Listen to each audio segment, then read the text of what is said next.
one. And then he's got a couple a briefcase that can do a couple different things, or Dylan, two of them, we I think. can't. I can't see it. I Oh, was like, when is it going to show us what it looks like? my bad. Small talk. That one wasn't that funny, but I figured I gotta roast myself eventually. Welcome to Small Talk, the show where we talk about absolutely nothing important at all. I'm your host Dylan, joined by my co-host Sean. Hey guys, We got Eddie and Dean. what's Yo, up? yo. We, I feel like kind of have we have a fun show. I feel like it's top heavy with some of the small shit that's dropped since the last time we talked. You know, NECA lit shit on fire. Dude, Um, for real. Sean, I didn't know or have anything for you for smaller talk. So if you think of something while I kind of do my first couple segment or parts of smaller talk, let me know. Or if you guys have anything specific, like not figure specific, kind of like as a broad topic, or what you got new or is important to you, let me know. But before that, we want to thank our friends over at Waddle Scrapyard for sponsoring this week's episode of Small Talk. But okay. First thing, I know I got a couple topics that I wanted to bring up for smaller talk that I thought were good talking points. We've talked about them a couple times. I feel like anyone in the industry has talked about it, but debating re-releases is one thing. Mm-hmm. And I know you guys just talked about that on Collecting Weekly, but that's definitely something I kind of want to cover because that's relevant with small stuff too. Is Mezco actually did one of their first re-releases as well, or I guess technically their second re-release as well in a way. So that's why I kind of wanted to bring that up. I know we talked about that a little bit last week, but it's officially released. And then the other thing is we were in the Patreon chat.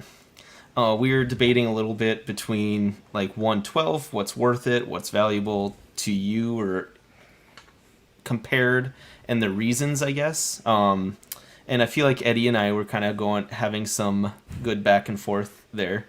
Yeah.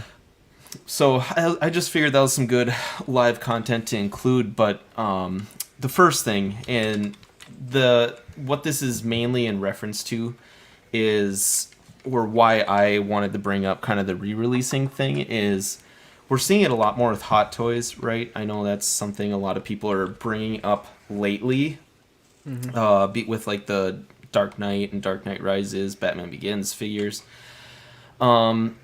That is one thing. Another thing is the Mezco 112 Collective Wolverine, compared to, as they had a New York Comic Con version that came out. God, I want to say it was 2017 New York Comic Con, I think. Yeah. And it goes for $250 on up, pretty much. It's not the greatest figure because it kind of had actually some QC issues around between the legs, but the new one they came out with is like a deluxe box. It's a revamped figure. It's a lot more expensive, obviously. They put a lot more accessories in there, and it's interesting that it's still well below what you would get that New York Comic Con one for, but I guess Sean, Sean, are you there? Yeah, Okay. I'm here, man. Okay. Sean, what's your thoughts on re-releases? With figures, I guess comics, it might be different. Chime in about comics too if you want.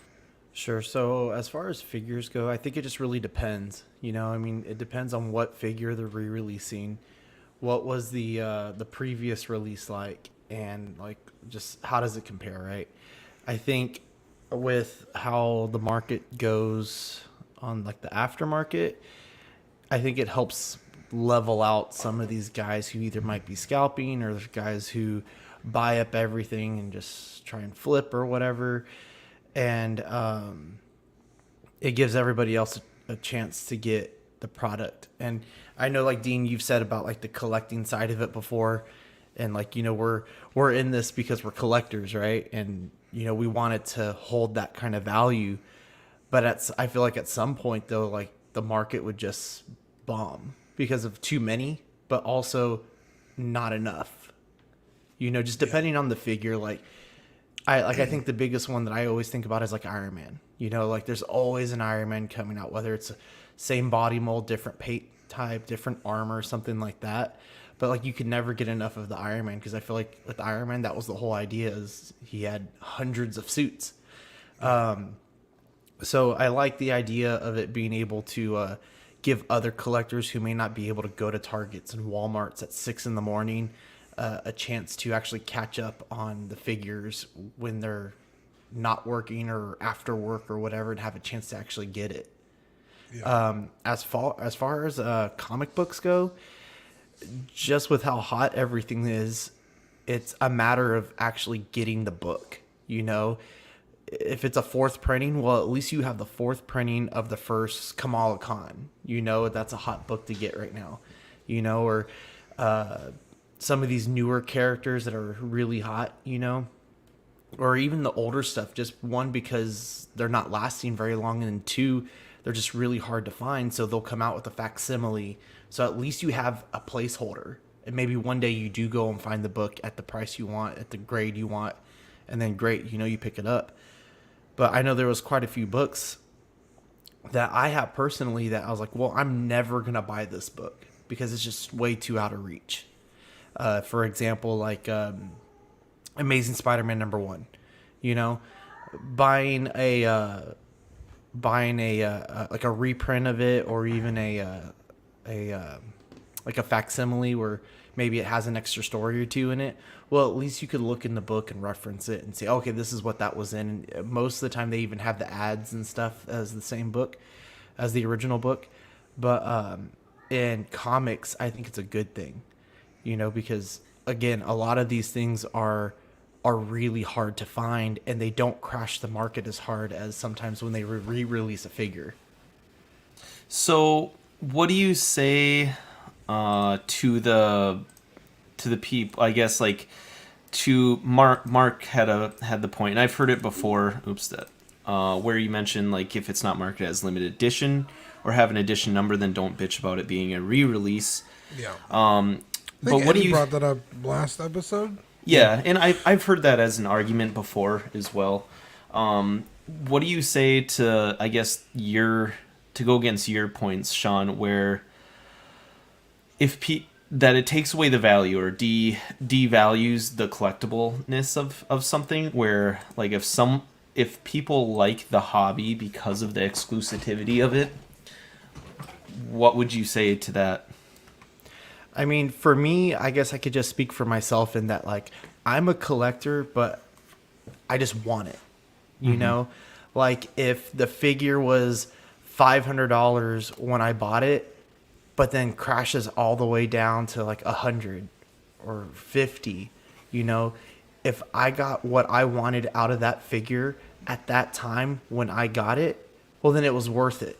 You know, I was just talking to the manager at the shop, because, you know, I had bought a figure that was like $20 or $30 over market price, but I wanted it. He goes, weeks later, it crashes down to like $20 or whatever. And I'm like, cool, you know, whatever. But I wanted the figure at the time. I got it. I'm happy with it. And it's just the way that it's the ebbs and flows of the market, you know? Yeah. It's like, I had bought the SH Figuarts in-game Thanos, the very first one that came out with the Infinity Gauntlet, the messed up sword and all that kind of stuff. I bought that for $120, right? I wanted it that bad. That thing has crashed down to maybe at best $60. And I'm just kind of like, cool, you know, if I'm trying to resell it, and I'll sell it for $50-$60. But I'm okay with that because I got what I needed out of it. A better one came along. I got that, and it'll be the same thing when the next one comes along. You know, it's about having it for me. It's not like cashing in at the end of the day, and or having the opportunity to years down the line. Now, there's some things like I would expect to keep that value, like my first Thanos, my Iron Man #1, my first hot toy I bought from like a shop, you know, something like that I really care about. Well, yeah, I want to try to keep that value in it. But for me, it's like it's about collecting. It's about having the figure at the time I want it. Even if it's later down the line, I get to have it. Oh, sorry. Go ahead. No, you're good. If you said you expect your Thanos to keep its value, why do you expect that? Well, because I just feel like it's a little bit more sentimental to me, you know? Oh, okay. So what if it doesn't? Then what? Well, I'm a fan of Thanos, and I have it, so that's what I. Okay. That's what. Okay, I want. I was just making sure that that makes sense. Sorry, I was just trying to understand or make sure that like anyone listening or Well, and also it's like, what's your niche, right? Like, do you buy everything in the moon? Well, then you need to expect that something's going to crash or some things aren't going to keep their value. But if you have a narrowed collection, which is what I'm trying to work towards, then those are the things I care about the most. Mm-hmm. Odds are it would have to be a really bad situation for me to look to sell it, or there was just something that was better and I was going to try to get my money out of it so I can move into the better thing. Sure. But okay, I was just pretty much what I was kind of clarifying is just because it had more value, more meaning to you, didn't necessarily mean that you were not okay with it being re-released, because that's what I thought you were kind of going for. But no, I get your point now. What you're saying, Eddie, I know you talked a little bit about this. Actually, you had some good points, and you guys talked about this on Collecting Weekly. But what do you say about it? I heard several good points from Six Scale Scavengers. They were talking about it too on their last episode with reissues, because they were talking about the Batman Begins figure. I think that if it's an older figure, like the Batman Begins figure, I think that was released like pretty early on in Hot Toys making stuff. So I don't think that one's too bad. Like, that one needs an update. So if they're updating the figure from the original, then I don't see a problem with that, even if you have it already. The one you have already may lose value, but now you have a chance to update the one that you have and get something better, like a better body, better suit material, whatever. So that's what I think about. If it's older, I think it's cool because everybody wins. But like if it's released the last couple of years, that might kind of suck. Like if it's just another re-release because everybody wants it, that kind of sucks. Then there is the thing to think about of the limited edition size. Like, if there isn't a number on it, can it be remade again? And it can. So if you're into collecting stuff that's more limited, maybe start collecting things that have a number on it. Like, if that's the thing that you like, collect something that has a number. Don't collect that hot toy or something. Or I think people focus too much on how much their stuff is worth when it shouldn't matter that much. I mean, I understand that it's nice to be able to sell stuff when you need the money, but I mean, at worst, even with a reissue, at worst, you're going to get your money back what you paid. You know what I mean? Like maybe a little under if you want to sell it faster, but you'll at least get retail for it if it's a good figure. Hey, and Eddie, I agree with what you said about damn it just left me now. But you were It's all good, man. you were talking about the numbering, right? Yeah. I feel if you're that worried about the exclusiveness of it, then odds are you're probably either one, a little bit higher end type collector, or two, you're only collecting SDCC exclusive A, you know? Yeah. And within that, there's your niche, right? There's your like, I'm into the San Diego stuff, and that's what my collection is. It doesn't matter if it's Power Rangers, Iron Giant, comic books, DC, whatever. You know, you're gonna focus on something like that. Yeah. I also think that it helps to make something about the original release exclusive to the original release. Like with the Wolverine, for example, he came with that red mask. The original release, the SDCC one, came with a red mask. I don't know for what character it was, but that's not coming with the new Wolverine. So if you want that mask, you have to get the original SDCC Wolverine. Or maybe like when they re-released the Wolverine, they could have just done the long ears that he has and not the short ones too. I don't know if they did the short ones or not, but I'm just saying, like, the original one had the shorter ears, like, let this one have the longer ears. You know what I mean? Like, make something slightly different, but still enough to where both people have Wolverine and they're both happy. You know what I mean? Yeah. Things like that. Mm-hmm. There is Go a ahead, case of a numbered item coming again, which sucks because if it's numbered, it should never come again. But the DC Comics McFarlane Batman statue, the black and white statue, the little I don't know what scales they are. They did that run. They did 2,000 statues, and then they re-released the exact same statue, limited to 2,000 again. So now there's really 4,000, and there's nothing different about either of them. So when that happens, that's really shitty. There's a lot of collectors that are like, I wouldn't have bought it if I knew it was going to be a 4,000 run. Yeah. Like, Yeah. That takes away from. But I mean, sometimes even just the date on the box will help you. Like, Yeah, hey, that's this true. is first run. This is when it was 2,000, not 4,000, and people will still eat that shit up. I think it's just luck of the draw. I think if you're collecting, banking on something being worth something one day, there's no point. I mean, you could even do that with cars. Like, oh, Ferraris always maintain their value, and you buy a Ferrari, and chances are, like, that's the one that doesn't, maintain its value. Like, if you're just banking on that as a, what's the word? An investment, that's not a good idea.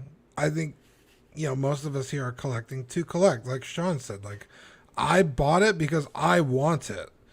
Very rarely do I buy something with the intention of selling it. And in fact, I think I had said that a few weeks ago when the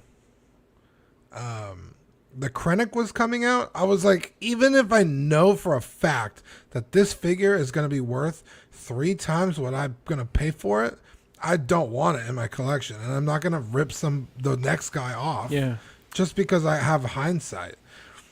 And I think the community would be a lot better off if people did that. But I mean, unfortunately, that's not the world. Dean, there's been many instances at the shop where we'll get like a comic collection, and they'll be like, "I saved these. I collected the entire run, and I have this, and I have that, and we start looking through it, and it's all like '90s indie, and then it's some X-Men, that early X-Men run in the '90s and stuff like that." And a lot of times we have to break hearts because they're like, this should be this much money by now and this and that. And they appreciate and value. And Just picking on him. Yeah, dude, I 100% get it. It's like I don't know if you guys watch Pawn Stars, but Sean, I imagine it's the same thing. Like, look at all this stuff I did. But it's like, yeah, but nobody wants it. Right. Yeah. Well, and the issue with the comics in the 90s, they were just so overly mass produced. Yeah. So there's almost so much. Like the Star Wars figures. It was like, hey, look how collectible old Star Wars figures are. Let's churn out the power of the Force. People will fucking love these. Yeah. And now you could buy them for pennies on the dollar. Yep. That was a stupid marketing thing of that Hot Toys had never done to that point, where they also released them on the spot pretty much, or like within. There wasn't like a pre-order window. It was like to coincide with the movie. Yeah, and like they failed. The Force Awakens. And it was an absolute flop. And then people are like, "Oh, their marketing sucks. Why don't they get in with the hype on things?" Well, it's because they got burned. Bit them in the ass. Yeah, hype is what's killing the market. It sucks. Like, honestly, I would much rather be like, hey, I really want a WandaVision, and then just go buy one. Like, that'd be super dope. Or like, oh, The Mandalorian, but instead of I gotta wait a year and a half, and then I get stuck in the harbor because some asshole went sideways in his boat drifting. Yeah, but so unfortunately that's not the world we're living in currently, because Hot Toys shot themselves in the foot doing that. And I guess I like the Force Awakens. I don't see why the figures didn't do that well. I think it was just like they tried to really. I think they tried something new where they tried to come up with the numbers beforehand, and it just didn't work out. But I want to go over the chat a little bit. They got some good points in here. Like I said, Mark pointed to if they don't have an edition size. Someone, but you do feel bad for the ones who do pay $700 for a figure that gets announced later. But I think you kind of attended to that a little bit, Sean. Honestly, and then that shit's on them. Yeah, true. I agree. No, it I is. completely agree. And then I think John, the everyday collector, he had some good points on on your guys' show on Tuesday too. So he said like with the Batman Begins figure was reissued, doesn't come with the grapple gun, blah blah blah. Like with the original stuff, he said all they did was take the same body with the rubber issues and replace the new head sculpt on it. So they did minor tweaks to it. So yeah, no, and I get really all the stuff. And you guys kind of alluded to it a little bit where Hot Toys has like 20 plus figures coming soon. What happened to those? No, yeah, you're right. You don't want them to take over releases. This has been let's get a chip in and get Dylan a post. Sorry guys, I have shit I should just put up here in my background. But yeah, I would say that there's a lot of things that go into it. Some people, it's very easy to make it too simple of an answer with it. People say, oh, people if they're buying for it to go up in price, they're not real collectors. They're buying for all the real reasons. Well, the other episode, I don't remember how many episodes ago it was.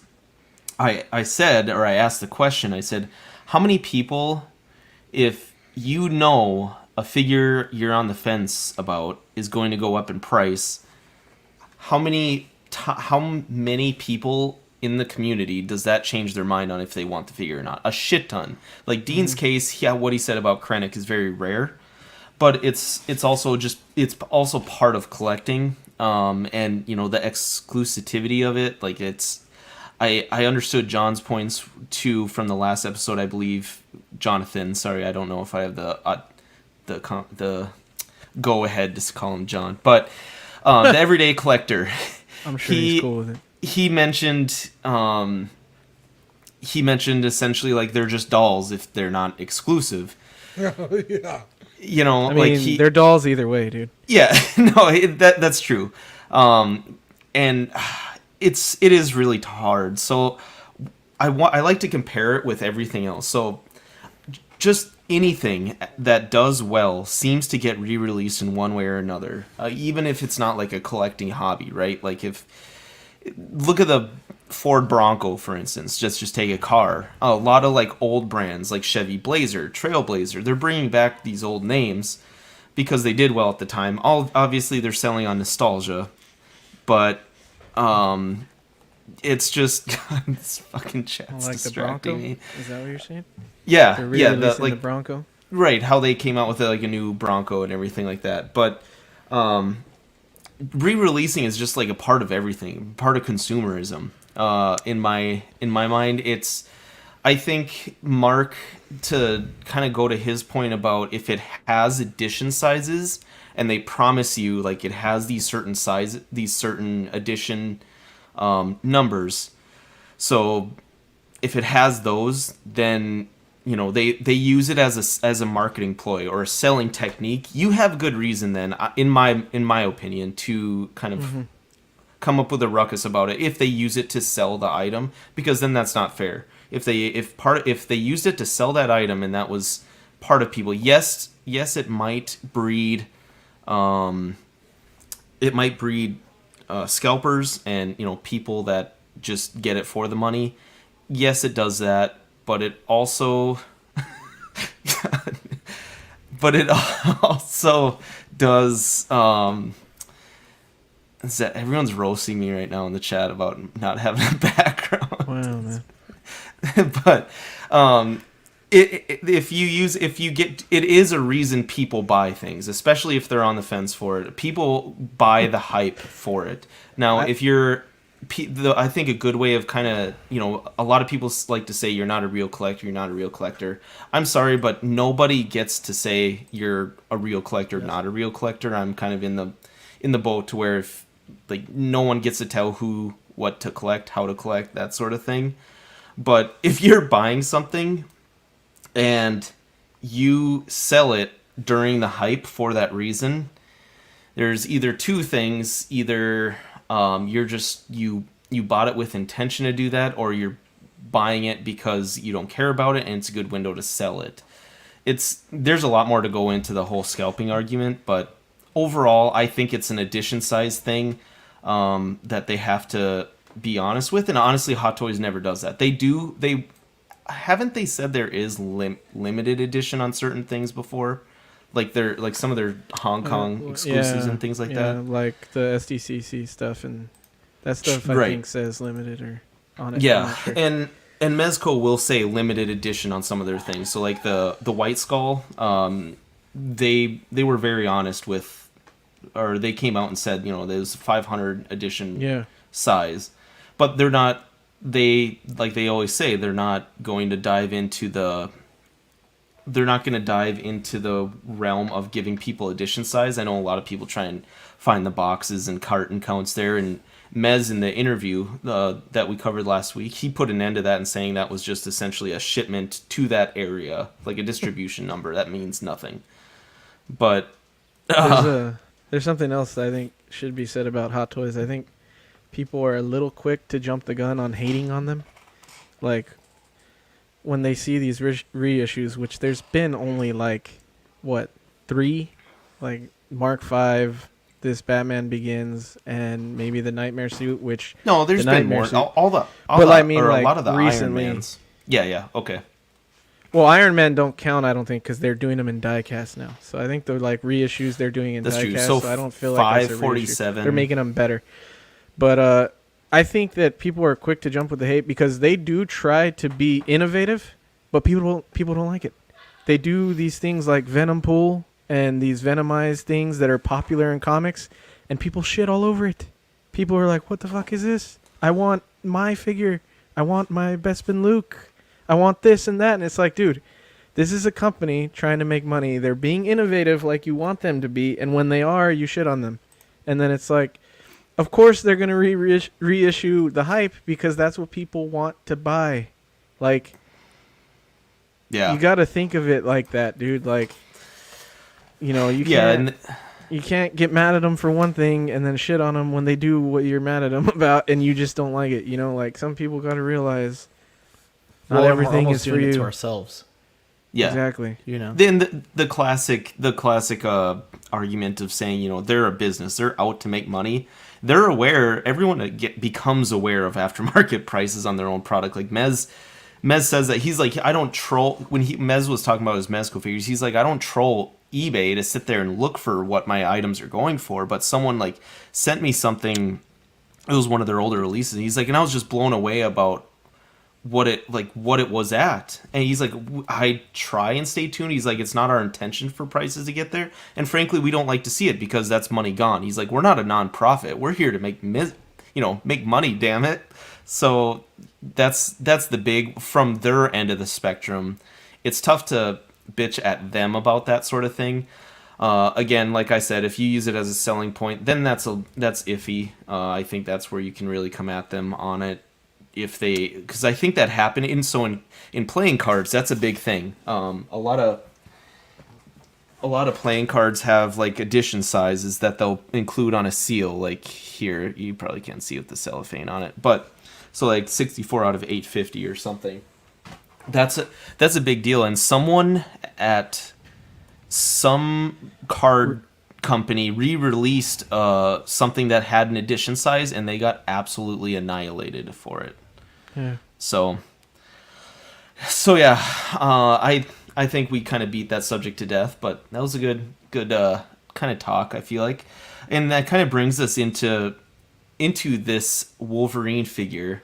I want to skip ahead a little bit to the pictures of it. So this is how it started with Eddie and I kind of talking the 112 verse 1/6. I'm ignoring the chat right now because it's on fire and making dude, me I crack just up, memed the fuck out of Dylan. God. It's a Zach for approval. Oh man. God damn it. I'll post it shit. on Ox right now, guys, so you can watch it live. God damn it. Anyway, so I know that so Eddie kind of talked about this Wolverine that's on the screen. This is a recent release by Mezco, $155 for all this. 8 heads. He's got 12 hands, a ton of different effects. And then he comes with this light up base where the eye is removable, the Sentinel. And this is just they call it the Wolverine Deluxe Steel Box Edition. So he's also going to come in a steel or a metal box. I doubt it's real steel, but Yeah. they're charging $155 for it. You said essentially what your point was is you have a line of what you want to pay for a 12 scale figure. And when it starts getting up to about the 150, you compare it to getting like a third party 1/6 scale figure for cheap, and you'd rather do that than get this. Sean, do you kind of know what we're talking about here about like seeing if this is worth it? What's your take on that? I like deciding between 1/12 and 1/6. Yeah, When it gets so to like a certain price. right So- when it gets So the way I kind of look at it is what's going to make the most impact for my collection. So when I was starting to refine my collection and kind of narrow in where I wanted to really go with it, I thought, the 1/6 stuff, it needs to be something that you can pose and it could stay in that pose and it speaks for itself. I think in the case of like 1/12, I bought the entire Mighty Morphin Power Rangers run, right? And I have like the Zordon and the Rita and the Zed and the Power Rangers with Green Rangers. I wouldn't be able to do that with 1/6, so I'm happy having that in 1/12. And Oh, you're not wrong, dude. It gets expensive doing a So- whole ensemble. and at well 1/6. and having all those together like that, makes it a lot better for me, because I have the entire team. I got the monsters, I got the putties, Rita, Zed, and they're set up in a way where it's like it's impactful. Looks like an army, right? Like an army of rangers and an army of monsters and putties and stuff like that. I couldn't jump on the new 1/6 stuff. I couldn't jump on the new 1/6 stuff and be able to do the same thing. So No, like not for less than $1,000. right, so I bought a Mark 85 Iron Man Hot Toys, right? And that's doing what it needs to do. Right now it's sitting there, it's showing off the gauntlet, things like that, But I also have the SH Figuarts Mark 85 that's sitting on my in-game display with all the heroes from the Final Battle Charge. So, it's doing what it needs to do. But would I be able to do the entire Final Battle Charge with every Marvel character that's out there to set that up like that? I couldn't do it. Maybe someone out there can, but I couldn't. Yeah. You need a whole fucking spare bedroom to do that shit. And 6 scale. I think it's just a preference thing. You're Somebody muted, told Dylan. you. Oh no, thanks for that, Eddie. I pulled a rookie move. I was too distracted by Dean fucking memeing me and Ox, but that's a good one. Got to give you that one. Dean, I know you collect both sides there. Yeah. Like you collect Figmas, which can get up to like what 150 pretty easily. Yeah, I get pretty up there. I think yeah, the most expensive Figma I have ever bought, and she didn't retail for that much, but it's Satsuki from Kill la Kill. I think I paid almost like $170 for her because they had already reissued her, and like there was no reissue on the horizon. I was like, dude, I have no choice but to pay aftermarket. So yeah, it sucked. But it was one of those figures I was like, I want this badly in my collection. I guess what's your argument on that, Dean? Like if you have, let's say there's a 6 scale figure of that you would have, like, would you have gotten the 6 scale figure for, let's say, like $100 more, or just kept with that Figma? Oh, that's a good question. Now, they do make 6 scale versions of that. They are way fucking more expensive. They're like $600. Okay. But if they were around the same price, probably not. Figma's pack a good punch. But if you're talking maybe like a Black Series, let's just say on a wild day, the Boba Fett is $100. Like it's like super rare. You can't find it. It's $100. But you can get the Hot Toys one or the Sideshow, let's say, because it's not as expensive. $160. I would rather get the 6 scale version of Boba Fett than the 112 scale. But like what Sean was saying, if I'm building an ensemble cast of characters, I'm gonna save the money and the space, and just buy the cheaper figures, even if it's not. I'm not saving that much, in terms of dollars, but in terms of space, I'll be saving a lot. Sure. I think it also just depends on the character. Yeah, I guess maybe that's a better question. What makes it you decide if you're gonna get if there's a a 12 scale or a 6-inch compared to a 12-inch figure, how do you decide which one you're gonna get? Oh man, I guess that's a tough thing to answer because it varies, so wildly. Because like someone like Hunter K, right, from Blade Runner 2049, I could have bought the NECA version for $20 and been content. Oh, I forgot about that. But I was like, that. dude, if I'm gonna spend the money, I'm just gonna buy the Superman toys. And luckily, I was able to get it at retail. Now I can tell you right now, if I could not have gotten that figure at retail, I probably would not have bought it. I probably would have ended up getting the NECA one. And then with the NECA one, I could buy Deckard. I could buy the bad guy and the bad lady, whatever, I forget their names, from that movie, and have, all 4 characters. Because right now, my Hunter K is all by himself on 6 scale, and it's kind of bumming me out. Or like Dredd with Carl Urban. Nobody makes a smaller version of that figure, but I really wanted the 6 scale version. But I could only ever find Anderson. And I was like, well, I'm not going to buy Anderson if I'm not going to get Dredd. So I had to wait until I found both of them, and I bought them at the same time. It just depends on the character, on the space, on how the mood strikes me at that point. That's a really tough question to answer. Yeah, no, it's definitely a good one. That's kind of why I wanted to bring it up. Eddie, what were you kind of saying in the chat about it? I think it's just like you said, a preference or a principle for me. I can't, since I collect multiple like amounts of stuff like statues and some 112 and 16, in my mind I can't justify spending 160 to 170 after taxes and shipping on a figure that is that small and doesn't have an impact. And for me, doesn't have an impact. That's that's a preference thing. I'm saying for me, like I'm offended. I'm sorry. No, go ahead. That's to me, that's fine. it's like a toy, and like 1/6 has a bigger presence. Statues have a bigger presence. I can put that money. That's the way I collect. I want an impactful display. I want an impactful collection. I don't want someone to come in here and say, "Oh, this is a cool toy," and it's like, "Well, I spent $170 on that cool toy."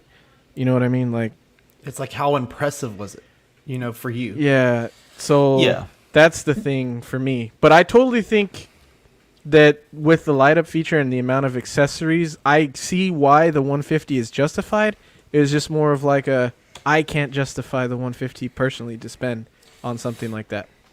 Yeah, no, that's you're right. Where obviously it comes down to personal preference. That's ultimately what it is, and that's why we're able to have this conversation so I guess maturely. But yeah, like Dean said, it's a tough question. For me, it started because of space mainly. I still am going to struggle displaying all my 6 scales that I want, let alone if I wanted to get into statues, because God knows I have wanted to. I definitely wanted to put that go into like a few statues, but the issue there is, obviously I know about how, I guess when you start dealing with the bigger dollar amounts, the more care you have to take as well. In like if you want to sell one, reship one, but ultimately it comes down to space. And Yeah. I would like for the Wolverine. A lot of people are saying, you know, like how good this guy is going to complete a lot of people's X-Men collections that they've started. You know, coming out with Gambit, Cyclops, Magneto, and they're not done yet either. So I'm guessing like Rogue is gonna come. So I think it's a good way to have full teams, like Dean said. For me, yeah, it's not a plain dollar amount. It can't be because that would be way too black and white. And my point to Eddie mainly was it wouldn't be I wouldn't get half the characters I wanted. I got sick and tired of waiting for a lot of characters and figs of 1/6 scale that I wanted. And like my point in the chat when Eddie and I were talking about is I don't like, yes, 150 could buy me a third party 6 scale figure off brand or non-licensed one, but I don't want that figure. I want a Wolverine that is gonna do his justice, you know. And that was my point. Is essentially is I can't get a 6 scale looking like this. Like Sideshows, I can for what is his like 250, 260. It's like 250. Yeah, and you know every Sideshow gets shit on a lot about their quality. And this looks better than that. Just right. Like Really if that's does. what you're comparing it to, get this one. Exactly. 'Cause that one sucks.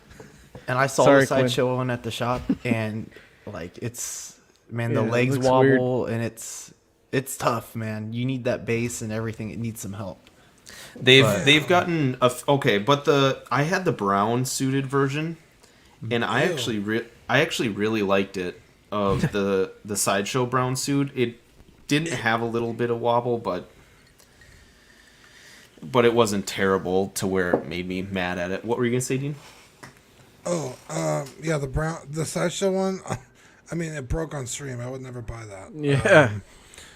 Honestly, I've said it before. I'll say it again. I don't like the X-Men, but if I was gonna have a Wolverine in my collection, it would be this one. Yeah. I don't like Wolverine enough to get a 6 scale version, Sure. but I also don't just want like a Marvel Legends. And the Jim Lee design for Wolverine is like arguably the best ever. This figure looks fucking dope with that base. That's fucking sweet. Yeah. Yeah. No, and that was essentially what got me into Mezco from the beginning. I know I was kind of like, if people have listened to Small Talk for a while, they've kind of been on the ride with me on where I started with it, and that's essentially what got me into it. Is there's a bunch of like gray area characters that I wanted, but I didn't want enough for 6 scale, and I didn't have the room even for storing the fucking things. But we're joined by the everyday collector here. Oh my goodness. Yo. What's up, John? I've been summoned. Yeah, you. I was thinking. So I know, like, going back real quick, John, you had some good points on the kind of the debating of re-releases. So I just kind of wanted to give you your time there. You guys are honestly just breaking my heart. Inside, I just lost. Oh man. How can you be okay? How can you be okay with what they're doing? Because I don't have it. Here's an example. They give us Echo Base. Fantastic. Echo Base, yeah. Pump the collectors up. And we're in a Star Wars time. This is the time for the Star Wars fans. What do? They reissue a 10-year-old Batman figure. See, but that's preference, guy. That's personal. That's a personal thing, dude. You want Star Wars. People love... Some people hate fucking Star Wars. I'm a Batman I say fan. that all the time. I'm a Batman fan before a Star Wars fan. Batman got me into collecting. 89 Batman, Yeah. Michael Keaton, he started my collecting journey. If they ever reissued anything 1989, that's it. I would just... I always say it when stuff like this pops up. I always say, like, hey, it's not for me, but I'm glad for the guy who That's the wants thing. it. And don't get me wrong, I'm happy for all the collectors who missed out on it. But if you're going to reissue a figure, innovate the figure a bit.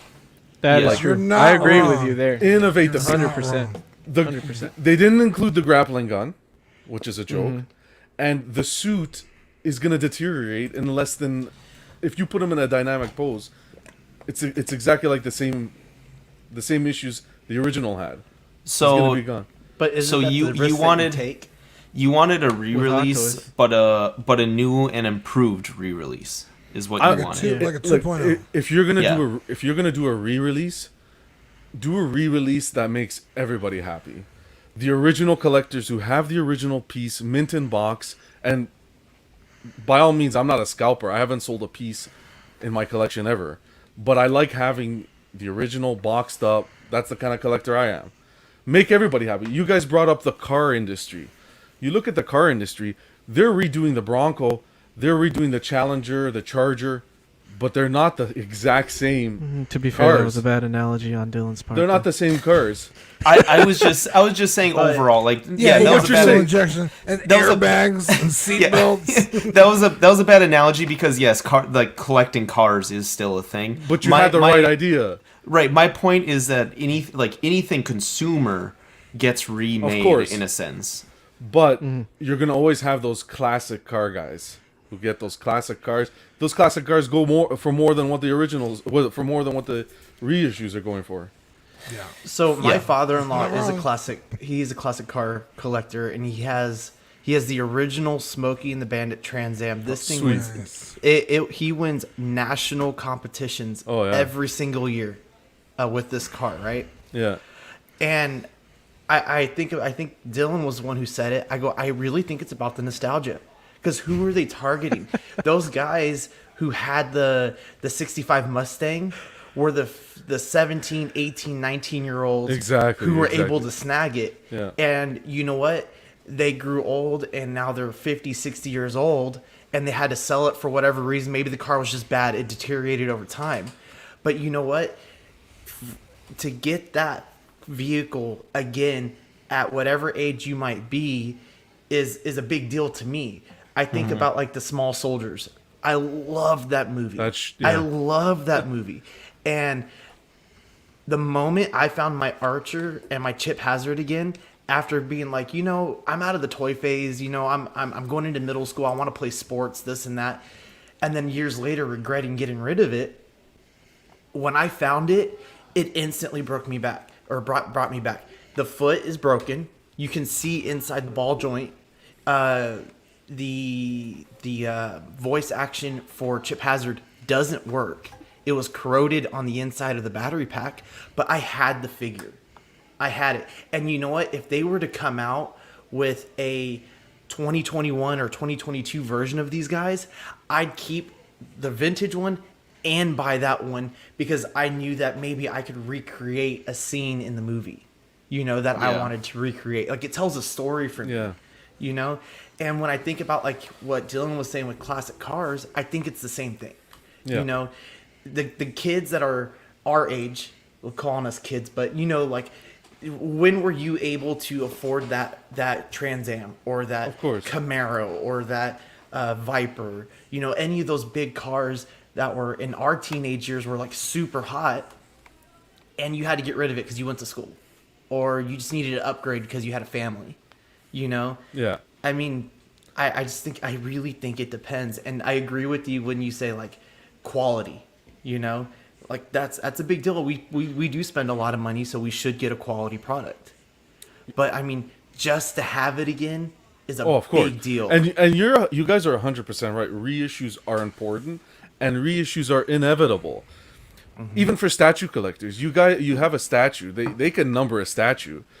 They may not reissue that pose or the way the statue presents itself, but that character gets reissued, and then people fall in love with the paint application and this and that. You can't run away from it. The only thing I say is, if you're gonna reissue, remember and take into consideration the original collector as well as the new collectors coming in. Leave some meat on the bone for both of them. Sure. Yeah, I think a perfect example is the Short Trooper. It's Yeah. Yeah. they're Yeah, reissuing exactly. it, but it still maintains the market for the original one. Exactly. Because it's a different rank. Yeah. So it still leaves people wanting that original one. You're not wrong, dude, but And this is all fun, right? We're all just having fun here. But No, Yo, fuck. yeah, for sure. Hey, Jonathan, can I call you John? yeah, man, whatever. You can call Okay. me whatever you want. Beautiful, beautiful. All right. Just don't call him in the morning. And do you ever hear about that thing with Chad Johnson? You know, Chad Ochocinco, the old football player, how he would call his coaches in the middle of the morning, like at 3 in the morning, and he'd be like, "Coach, I'm open," and then he'd hang up on him. I'm gonna do that to John. Now I'm just gonna call him at 2 in the morning and be like, "Sup, John? Jeez. Can I Yo, call you what's John?" going And hang up. Anyways, no, yeah, that's all good points, John. I would say, yeah, it comes down to what's important to you. I like your point mainly about the improving it. Like, if you're gonna make it better. I wouldn't go so hard at the die on the hill of, this is replacing figures that we haven't gotten yet or haven't released, because I think if you do the math, I know it's like this with Mezco for sure, where a lot of people complain about Rumble Society figures taking the place of licensed brands that they want. Someone did the math and they didn't replace them. They essentially are additions, and so I don't have confirmation of this, but you can about guess that they're using them to fund the additional licenses, probably the Marvel license, as it's most likely pretty expensive, that sort of thing. So I don't know the numbers behind that, John. I don't think really like Hot Toys has, I think up until last year, actually had more releases than the year Of course. before. Exactly, yeah. So that would be a hill I definitely wouldn't die on with them, of where, hey, these re-releases are taking the place. Where's Cyborg while we're releasing this? You got to look at the stats there to make sure that your argument there isn't backed up. But your argument about keeping old collectors happy, and if you're gonna do it, as the famous Jameis Winston used to say, if you're gonna do it good. Yeah. So yeah, But you can see that over the last year and a half, it's been majority re-releases. In Well, a sense, think- if depending on what you count as re-release, like Dean was saying, like Shore Trooper, they changed that up. Okay. But I feel like you're looking at the glass half full, half empty instead of half full, because there's been a lot of Star Wars in particular this year. well, A and lot like of good new figures. right, and like Danny said, he doesn't, or not Danny. I'm sorry, I was looking at Danny on the screen. Him, he's trying to wheel and deal in our chat right now. But Eddie, Wow, Eddie said earlier, where I think he had. I just totally lost my train of thought. Oh my god. That's okay. I'll slip it and say something quickly. And you guys are right. Like, I think the prices that these scalpers are putting these figures for are ridiculous. If I was a company, I would be looking at that too and saying, you know what, I'm gonna Hold that thought. I remembered what I was gonna say. okay, go. He said he doesn't consider the Iron Man re-releases that went from plastic to die-cast. So how they're redoing a lot of them. Yes, the 47 was re-released. The 5 Yeah, was they're re-released. there were improvements though, big improvements. Okay. Yeah. So those you don't consider, and those you're fine with. The 47 and the 5 are definitely re-released. Yeah, those Yeah, are they're- actual yeah. re. Yeah. there. Look at like Iron Man the Whiplash. That was a straight re-release. Yeah. And They they didn't didn't- even. They didn't even the fix the pants. pants. They didn't even No. fix the pants. They didn't. Oh, Didn't yeah, they the- change them? the wrong color. Didn't they change the pants, but it still wasn't like the right color? No, I think they're the same pants. The only thing Yeah, I think they're they the gave the head sculpt a little bit of a better paint job. But that's what they're doing. There's the same bodies, giving us a different head sculpt. Hey, what? At the end of the day, like I said, I think these There prices, are reasons for those though. Like I think the Whiplash was re-released because of the 5, so they knew that figure would sell Accompanying it, because yeah. people were getting the Yeah. 5. It's a smart business move. Yeah. Yeah. And there, you never know too. Like I know that And- in some cases, companies have came out and said they literally re-released something because they knew they were going to lose the license for it. Where I will definitely join in with you, John, is your point about re-release some of the other licenses you have. Hot Toys, like, they've gotten much better. They used to be, take 3 years ago, and they were so bad at holding licenses and not making Not things doing out of anything them. with them. Yeah. Like, at this point, they haven't made a Predator or Alien forever. Give that license to fucking someone else. But at this point, if you're not going to do it, give it to someone else. That's where I have a problem with them. Is don't hoard licensing if you're not gonna make it. You never know in the background what, like, you know, if licensing is holding it up, not approving, or if they're making them make the releases. Like NECA has came out and said they've had to have a certain amount of releases, or like had to maybe like the licensor has even enough control to tell them to re-release something. Dude, that's a bunch of unknown. That's why we got Andrew Garfield as Spider-Man. Yeah, yeah. So hey, I got a quick question then. In the case of Whiplash, right? So at the time of the movie, I was not into the figure game. I was almost not even into the comic game, not until about when Guardians of the Galaxy came out. So I agree with like if he's the same the first time around as the second time, like, yeah, you needed to do something about that. But what was the market like back then when that released? Because that's been a long time since Iron Man 2 came out. Mm-hmm. You know, and that's not a character that we've seen ever again. Yeah. You know? And then just in time, right? They made it an exclusive just in time for the re-release of the suitcase armor. So what was the market like when that first came out?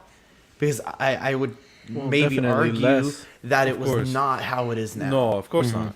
No, it definitely. I mean, Hot Toys collecting has grown so much in the last couple of years. It's nowhere near compared to what it was a couple of years ago. So yeah, but what does that mean? They're going to go backwards and reproduce everything they've done? No. Well, I mean, I would bet that they are going to re-release a good amount and like, that's of things. And that's the problem. That for me, that's but the I problem. think that you gotta. I guess it's up to you to decide whether or not you have a problem with that. With them as a company, but also you gotta like. I have this issue, and I've had this issue. I've told like Zach and Dean about this a lot. Is like I feel like collectors focus too much on the bad, and there's never any focus on the good, which is what I'm saying. Like with the reissues, like everybody focuses on the reissues and doesn't focus on all the brand new figures we got last year.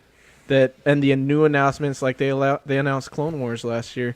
That's a big one. Like yeah, but Eddie, we're still waiting. Look at the I mean, if you go to sideshow.com the whole page, hot toys that are in stock, they're fucking old, or they're all. I'll give you an example. I'll give you a perfect example. Bespin Leia, all right, Bespin Leia, beautiful figure. What do they do to us a year ago? I think it was a year. They post a teaser with Bespin Han. Okay. It's this time. We've waited so long. Where's Bespin Han? You set up Echo Base. Hey, why not give us a Star Wars theme figure, Bespin Han? And I understand there may be some legalities with the face sculpt and so forth, but if that's the case, don't tease Bespin. Don't produce Bespin Leia with a teaser of Han. All you're doing is tricking your collectors. Yeah, I can see that frustrating. You can, the SH Figure Arts collectors would agree 100% with you, because they teased like an entire Empire Strikes Back. What would have it been, 50th or 40th anniversary? Like I think last year in 2020 or something like that. They had the chance to release all like the entire Empire Strikes Back line, and they teased them, and they still haven't came out with like anyone in there. Like there's people who. Like I listen to a bunch of other podcasts that collect them, and they talk about that probably almost every episode that they record. That the SH Figure Arts hasn't done that. So Dude, go ahead. Okay, so I was gonna say, it makes me think of Corvius Glaive.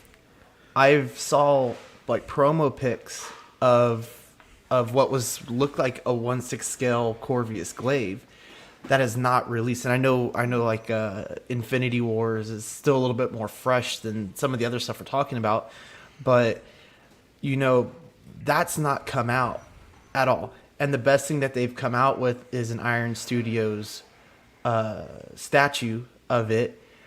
And because I didn't want to spend the money on that, I buy a 12 scale, and I buy the Amazon exclusive, so at least I have the figure.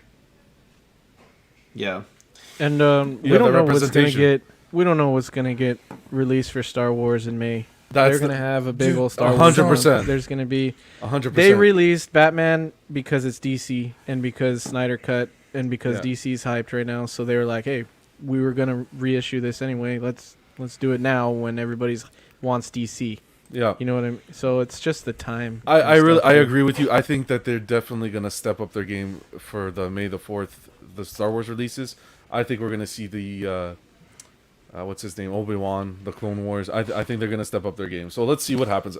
Hopefully we get Yeah. that Bespin Han. We better be getting some shit because right Oh, now yeah. on Sideshow.com, if you type in Star Wars Hot Toys, 9 of them are available, but really only 1, 2, 3, 4, 5 of them you can actually order. All the other ones are waitlisted. 34 pre-releases. Yeah. It's like, where the fuck? Where are all these figures? I want to ask you guys a question. Once you're done, Dean. Sorry. Go ahead. It's just frustrating. It's like, Yeah. like you said, like, stop fucking re-releasing some shit and announcing shit that we're gonna get in 2 years, and just start fucking coming out with the figures. What the fuck? Mm-hmm. It's Like all on- pre-orders on Sideshow. It's like, how are these motherfuckers making money? On a scale of on 1 to pre-orders. 10. On a scale of It's 1 to fucking 10. annoying. Who would have rather, instead of that tumbler, in all honesty, have gotten that Jedi Starfighter? Well, everyone, but That's here's the pretty thing. good, yeah. Here's the thing, though, is I'm in a place like I have collected long enough to where like I was probably collecting at too young of an age where I technically probably shouldn't have been able to afford these figures. I probably shouldn't have been spending money on them while I was like, I wasn't even in college yet, but I was buying like Hot Toys, and around in between that time and when the Iron Man figure started taking off, there was a point where Hot Toys was not very well off. A lot of like you would, and like when I started getting into like the social media end of kind of everything, looking at the forums, Facebook groups, there's a lot of people who are saying the hobby was dead, and to me that was scary. Like that's the last thing I want. And you see companies like RIP Chronicle Collectibles go under. A big thing that I want these companies that are here to make money that are releasing figures, is take care of themselves. And a big thing is the Tumbler was an easy re-release, or easy enough. They got the molds, they can make, yes, certain improvements, but they are using that still to fund some of those additional releases, maybe attain some more expensive licenses for the rest of us. that's kind of how you have to think of it from the business end, is where you want to appreciate it. For that reason, is you always want to see them succeed. Like I think Eddie was saying, like, if you're sitting there saying, like, I know none of us are, except maybe Dean. I'm just kidding. But like fuck Hot Toys, like screw them. They don't know anything. Like, Nah. okay, would you rather them not exist then? Like, No, you of don't course want to not. have them around? No, obviously So not. like No, that's I the also other made- thing. I said that about Disney owning Star Wars. It's like, Yeah. it might be fucking shitty right now, but in 5-10 years, we might be thinking like, oh, thank God Disney bought Star Wars because we're actually getting good content. And I agree with I mean, you saying. it's kind of Dylan. hard to imagine that right now. But Steep. yeah, but I mean, Hot Toys is a little more forgiving. Yeah, because and they do come out with bangers so often. But like I said, it's just like, dude, fuck, just like release them. Yeah. frustrating, yes, 100%. I just remember either reading or listening to a podcast at some point years ago where they had someone in the figure industry talk about how expensive those metal molds are. Oh, it was actually the guy who like broke off and is doing like Beasts of the Mesozoic Dinosaurs Kickstarters. But he used to be like a sculptor for like Hasbro and stuff like that. I think he's discussed how expensive metal molds are. They're like thousands. Like they Of can go up course. to like 7,000-10,000 just for like a mold. And that's it's wild how expensive some of that stuff is. But John, real quick, sorry, Yes, sir. we should probably move on to another. Yeah, Dude, of I course. can't believe we're but- talking about 6-gallon small talk. I know. We're probably going too much, but it is relevant to because of the whole Mezco thing. The It funny was thing fun. is, Come on. No, it was the funny thing is Mezco collectors were like, finally a fucking re-release, and like all the Hot Toys people on the other end around the exact same time were like, fuck Hot Toys, a re-release at the same time. It was just kind of funny because Mezco never does re-releases. But John, do you collect anything small? No, I started with the Mandalorian. I got the vintage collection. Okay. The carbonized. Those are Yep. the ones I started with. But other than that, no. Hot Toys is the smallest scale. I was Do you gonna roast the fuck out of John, but we're not there yet. No. That's why I you answer quickly. do you still collect, or do you still have those carbonized? I do, yeah. Okay, That's the gotcha. All right, so we I would should, have liked to get that HasLab Razor Crest though. right, yeah, because that you're Yeah. probably not gonna find on a Yeah, I fucking bought the Razor Crest, and then it fucking explodes on the show. It's like that was fuck? terrible timing. I'm glad I didn't buy it. Honestly, I'd be so fucking pissed if I bought it and then they blow the motherfucker up. It made it easier for me not pre-ordering it. But all right, let's fly through the news here. For the Mezco minute, Mezco, I know we last show they did a good job of kind of turning this around and buying in on the hype, or paying in on the hype, I guess. Paying whatever. Shut up. Yeah. They released Zack Snyder's Justice League Deluxe Steel box set of 3 figures. It's Black Suit Superman, The Flash, and Batman, and this is another re-release actually too. The Batman is, and the 3 go for $260. Going to release next year Q1, I believe January to March 2022. So you divide this into 3, and it's about 86, 87 bucks. That's pretty spendy. It comes in like a package of all 3. Yeah. Yeah. Yep. It's a deluxe steel box set, is what they said. So. Oh, okay. I thought you meant each one. Okay, cool. Oh nope. Yeah, it's all in one. That's the kind of shitty thing. But a lot of people I know have been asking about the Flash. You know, it's also kind of a re-release of Superman, but it's black suit, so not really. But yeah, this one's pretty. A lot of people are pretty excited about it. The Batman is redone Dude, kind of what John was fucking- saying. What? What's with these toy companies that giving us a black suit Superman, but we have to buy some other bullshit to get it? Yeah, I don't know. I don't know if that's Yeah. like what Warner Bros. Is making them do. That is odd, though. McFarlane's about the only one getting away with doing him separately. Jeez. But yeah, no, it's to me. I'm getting this anyways. Because that's I the didn't only have a new flash. thing of everything coming out, so they know if we want people to get the other shit, we got to put them with the other shit. Yeah, Or it's just either don't re-release the it's Flash two and thing. Batman. It's either like a licensing requirement for some of these higher end companies, or it's like Eddie said, it's definitely a business move to get you to buy shit. Because Dean, speaking of which, I might talk to you about going in on a Hot Toys Black Suit Superman and Nightmare Batman if you want, but because I know you said you'd be down for that. HMU. But yeah, anyways, so these guys look good. I know a lot of people are talking about the ankle pivot in the Flash is looking good, something like they've never done before, and that there's actually visible joints that we never see in In Mezco, the which Flash, is odd. you have to, dude. Yeah, That's exactly. too intricate to do any other Yeah. way. Yeah. Exactly. I'm okay with it. A lot of people are okay with it just to get these kinds of poses. The Batman, Amazing Yamaguchi, dude.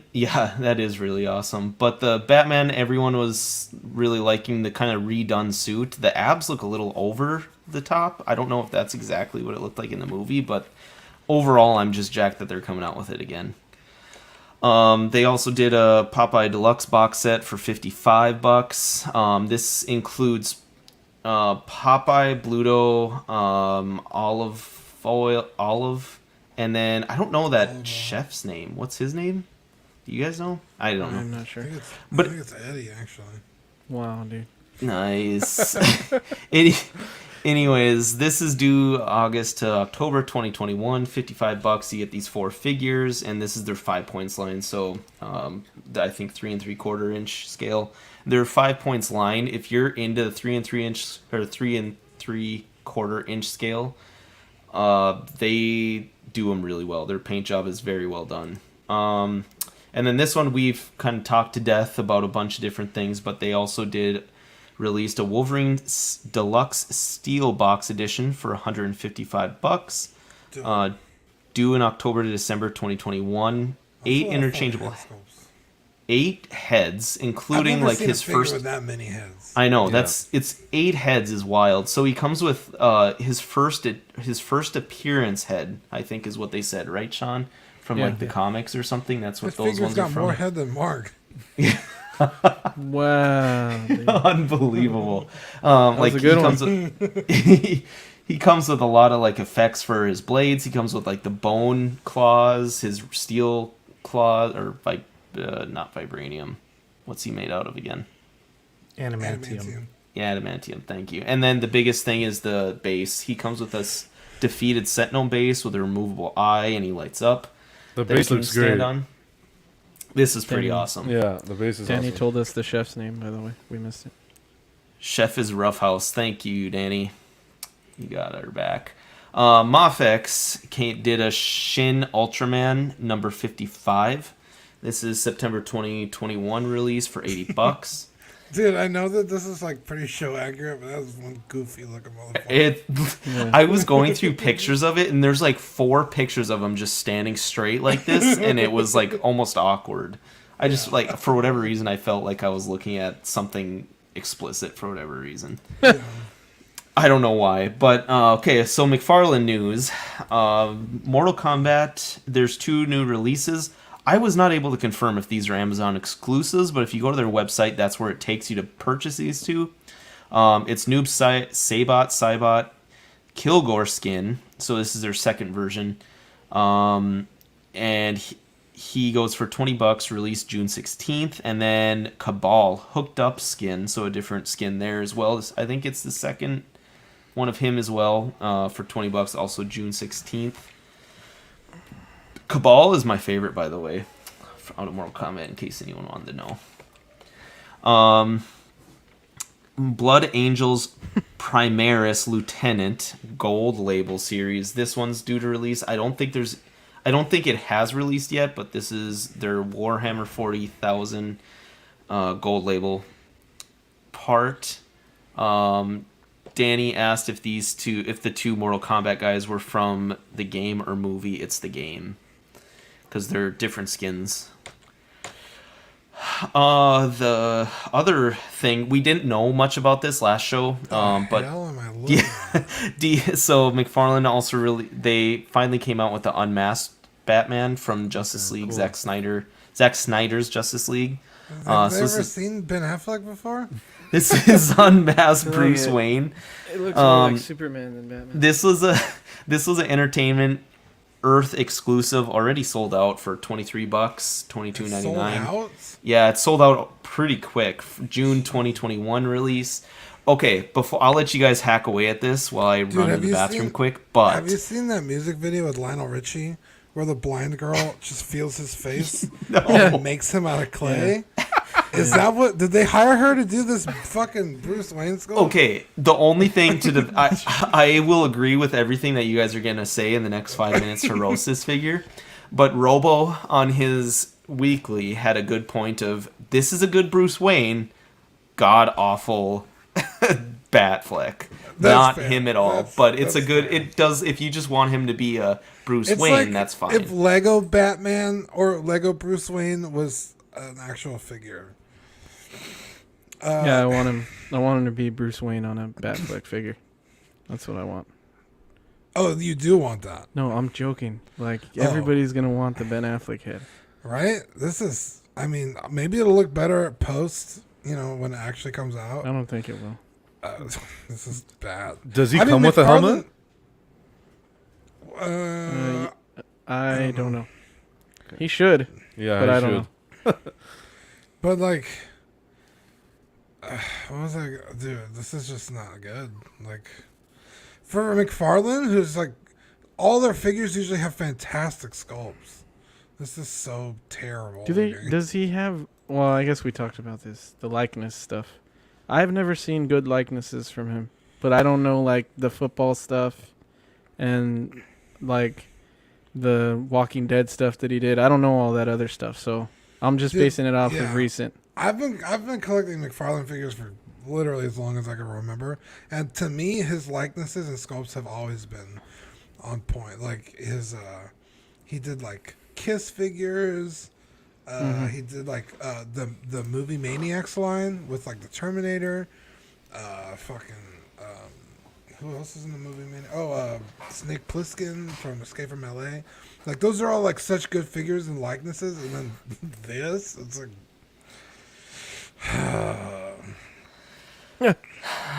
All right, we can move on. I'm back. Did you? I'm gonna go back and listen to see what you guys had to say. It wasn't there, that. I think the Lionel Richie thing was funny. I wanna. You gotta send me the link of what you're talking about there after the show. Oh, dude. Okay, just a quick backstory. That's a real blind woman in the video, and she actually felt his face and recreated him in clay. And it's like, honestly, it looks like him, but like it's kind of goofy. And he got so fucking pissed. He like, I think he was like wanted to like stop the video shoot because he was so pissed at how fucking weird it looked. Oh, my bad. I'll find the music video for you. Oh, thanks, Eddie. So next release that I had on here, the Spawn Curse of Apocalypse version, 7-inch scale. This is a gold label one, so also a Walmart exclusive. I think all their gold labels are Walmart exclusives. Set for April release, so pretty soon here. This is their version of Spawn for gold label. I thought this was pretty cool. I'm not a huge yellow fan, but it's like a yellow and black variant. This is actually the Collecting Weekly version. Yeah, no, we haven't really told anybody yet. I think looks actually pretty cool. It translates well in my mind. I think it did well, but I'm guessing this is gonna be about $30, like their gold label series, and probably impossible to find. I've never seen one in the wild. Have you guys? Have you guys played him on Mortal Kombat as a character? I have Does not. anybody play? I have not. Have you? No, I want to know if when you pick him as like the second player character, if he's yellow, or what color he is. You know what I mean? Yeah, that would make it would make more sense to me. So we'll get to another one. I don't know what this will be. Gold label. They try and give yellow or gold themes a little bit. I know a little bit or something different. I think like with the Batman version, it's like kind of his own. Why? Like they're Why is goldish. his Billy Club still red? Yeah, I don't know. Yeah, they should have changed that. Damn it. For his weapon for sure. Yeah, I don't like this at all. You don't like it, Dean? No, I don't like it either, man. there's nothing about this that's like, oh, that's cool. Nope. I like it. I don't like it for $30, for $10 more than a regular, but I like it. Dude, maybe It's the limited colors edition, were John. reversed. He won't re-release it. Limited? They better not re-release it. I'll tell you that. He won't, dude. If Keep like it in the package. If the Don't. suit was yellow and everything else was black. Look at that. Look at Eddie swinging, eh? What were you saying, Dean? I was saying maybe if the suit was yellow and everything else was black, that might. Oh, have like looked reverse, okay. like Yeah. reverse colors. Okay. I'm trying to picture it in my head. I'm having difficulty because it's so bad. That'd be tough because black, like what they have black on this figure is what's always black. They just replace the red with yellow essentially. right, which is So. like not okay. Well, there's another one we'll cover that I'll have to get your guys' opinions on, but this one is just a wave real quick. So this is DC Comics Multiverse wave. This is Nightwing Joker, Modern Comic Green Lantern, John Stewart version, and then Superman Bizarro Rebirth. And all these are $20, due April 18th release. What's going on with Jon Stewart's lips? What's happening here? I don't know. He stopped doing Why? the Daily Show, and I just stopped keeping track of it. I don't know. That is they're like Why as is black he wearing as his lipstick, suit. dude? Yeah, I know. That's odd. That's actually the best figure looking here. It's the Green Lantern. By a lot, in my opinion. I don't know anything about these. I will say variants, this: I still stand by McFarlane is putting out better Batman figures than we've gotten in, I don't know, as long as I can remember. Yeah, I agree with you. Because the Mattel was putting out terrible figures. Yeah, like, for even just for 2 years lower ago. low end ones, 100%. I agree. And these even are the like same price. yeah, $20. yep, I Fucking agree. wild. Dude, when the NECA's Suicide Squad figures were coming out, I was like, these are garbage. Because I really wanted Who the hell did I want? I think I just wanted like the Joker or Harley or something, and I got them and I immediately sold them. I was like, these are fucking bad. And these are Target exclusives? No, I think Yeah. these are just standard releases. just Oh, standard, these okay. Why they does it say say Target? they say Target. I don't 100% know actually. I think they may be Target exclusives, but what I've been seeing lately is eventually they'll release them Yeah. to everyone later on. Are the figures on the screen that say Target exclusive? No, I don't think So McFarlane in. will, They're this is Target from their exclusives. website. This I'm is just from their kidding. website. All right, fucking guys. This is straight from their website, Ignore the sign. where they give you like just they show like ways you can pre-order it. That's why I wasn't able to confirm if the Amazon ones were Amazon exclusives because it doesn't say it anywhere and it doesn't say it on Target's website that these are exclusives. So that's why I'm not 100% sure. A lot of times they'll say DC Comics Multiverse, Superman, Bizarro, Rebirth, Target exclusive, but this one does not. So I don't know if they're just doing an avenue that it can be ordered right now or what. I don't know. They're weird, tough to keep track of. So here's another Oh my Spawn. God. This is Lord Covenant version Spawn. it's even So worse. he's three colors. He's got his black, and then he's got light blue teal on his mask, like his face accents around his eyes, and then his chest, and then Okay. his armor is gray. The last one makes even less sense because this motherfucker's sword is blue. Yeah, Yep. that's true. Yeah, this one I don't think is live yet to order either. We'll find out if it's an exclusive one way. But this one I didn't like. Eddie, I didn't don't you think say you need liked to this tell one? anybody when this goes up for order. I think this one's better than the yellow one, but I still You do? I wouldn't get a different color Spawn because why? Yeah, You know. exactly. That's why I want to know if anybody in the chat plays the Mortal Kombat game, let me know what the second player skin color is, because then it makes sense to me. But otherwise, I don't get it. Yeah. I'll just Google it. Good idea, dude. Mortal Kombat 11 Spawn skins. So keep us updated on that. Super 7, just to let everyone know, their pre-order window for their Thundercats Ultimates tank, Thunder Tank. This is cool. This thing, the pre-order window closes tomorrow, Friday, April 2nd. I didn't put down a time. I probably should have now that I think back on it. Dude, But why is he not coming out with these figures? Holy shit. what? They're badass. What are you looking at? I The just McFarlane Googled the skins. Spawn. He is coming out with the Commando Spawn, but it's 12-inch. Yeah. One of them's like red with black stripes, and like his cape is black with like spikes on it. It's badass. And then like the classic look, there's a female Spawn. What the hell? There's all kinds of goodies. So It doesn't say a Basically- time on their website that this pre-order window ends. So it looks like it just says February 2nd to April 2nd, 2021. So definitely pick this up if you're considering it. I know they said that if there's a good chance, like they didn't crowdfund this by any means, but if this doesn't do well, they very well may cancel it. So if you want it to happen, definitely buy it. Who came out first, Skeletor or Mumra? I have no clue, to be You're both honest. kind of skeletal, kind of buff guys, huh? Bandai was pretty light on news, just a few things. So Godzilla vs. Biollante 1989 version, Godzilla figure. SH Figure Arts put up a page that looks like they're re-releasing this. I think if it would be converted straight up, it'd be $78, but I'm guessing it's gonna be closer to 90 to 100, and once we get it over here in the U.S. Yeah. Dude, Steven always gets these figures in. Due to release in August. I love their Monster Arts line. I've had a couple figure arts, wasn't this super impressed, but I really like their Monster Arts. Dude, if they were any bigger, I'd be all over these. Yeah.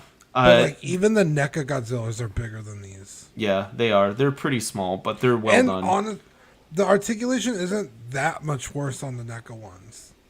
And you're spending like a third of the price. It depends. Sometimes they are. Some of the tails are like, to me, tails give Godzilla a lot of dynamic when you're trying to pose them.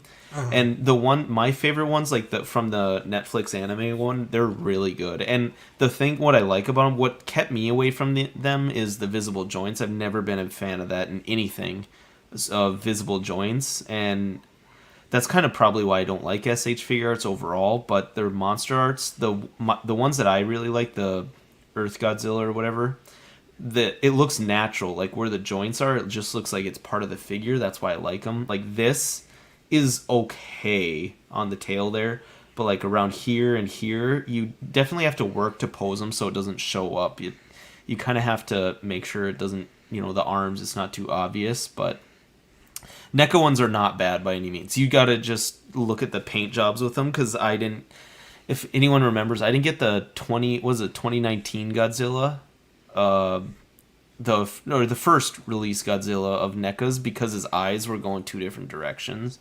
That fucking drove me nuts looking at him. So this one is odd, but kind of exciting. So SH Figure Arts, they released on P Bandai. I think it's an exclusive right now. Stranger Things #1, they're calling it. So, and hopefully it's just the first figure in this line, but this is Hopper, going for $65, due to release November 2021. Pre-order window is until April 27th. I do not see the actor likeness here. I don't either. And how often are we going to see him in this? I just assumed that he was only going to look like this for a little while. Maybe it's going to be the entire season. I don't know, but that's the main thing I'd be worried about. Spoiler alert! What the hell? What's wrong with them? They only kind of like allude to him being alive. You don't actually ever know that for sure until now. Didn't they come out with a trailer with him alive or something? Oh, did they? I don't know. It's been a while. Netflix. I could be off. Netflix does not come out with these seasons fast. Yeah, gotta rewatch No. it. All the kids are like full of adults now, older than the Harry Potter kids and shit. Yeah, they gotta move. They gotta move with that. But the nice thing is that at least it's original. They don't have to they don't have to always be kids. The new season's gonna take place yesterday. Jesus. Yeah. That's. Hopefully they're coming out with a bunch more. I think the Demigorgon's coming. Put your mask on. Let's get out of here. Social distance though. Run. Shut up, D. The Demigorgon SH Figure Arts would actually be kind of fun. I wouldn't mind seeing that. That'd be cool. I know we talked about these last episode a little bit because they were teased. They're officially released. The Falcon and the Winter Soldier SH Figure Arts Falcon and Winter Soldier are released. Falcon's $145 or $144.99 at Big Bad Toy Store, due September 2021. And the Winter Soldier is $90. I don't think he looks as good. No. The Falcon looks sweet. Yeah, Falcon looks good in this picture. Yeah. This is a really good one. I think, Sean, you said that once they released pictures like this, the Falcon looked way better. Yeah. I'm sure with the goggles on, too, it's going to be easier to cover up a bad head sculpt. Why not put him in a flight pose, right? You're not just going to have him stand in there. Right. Yeah.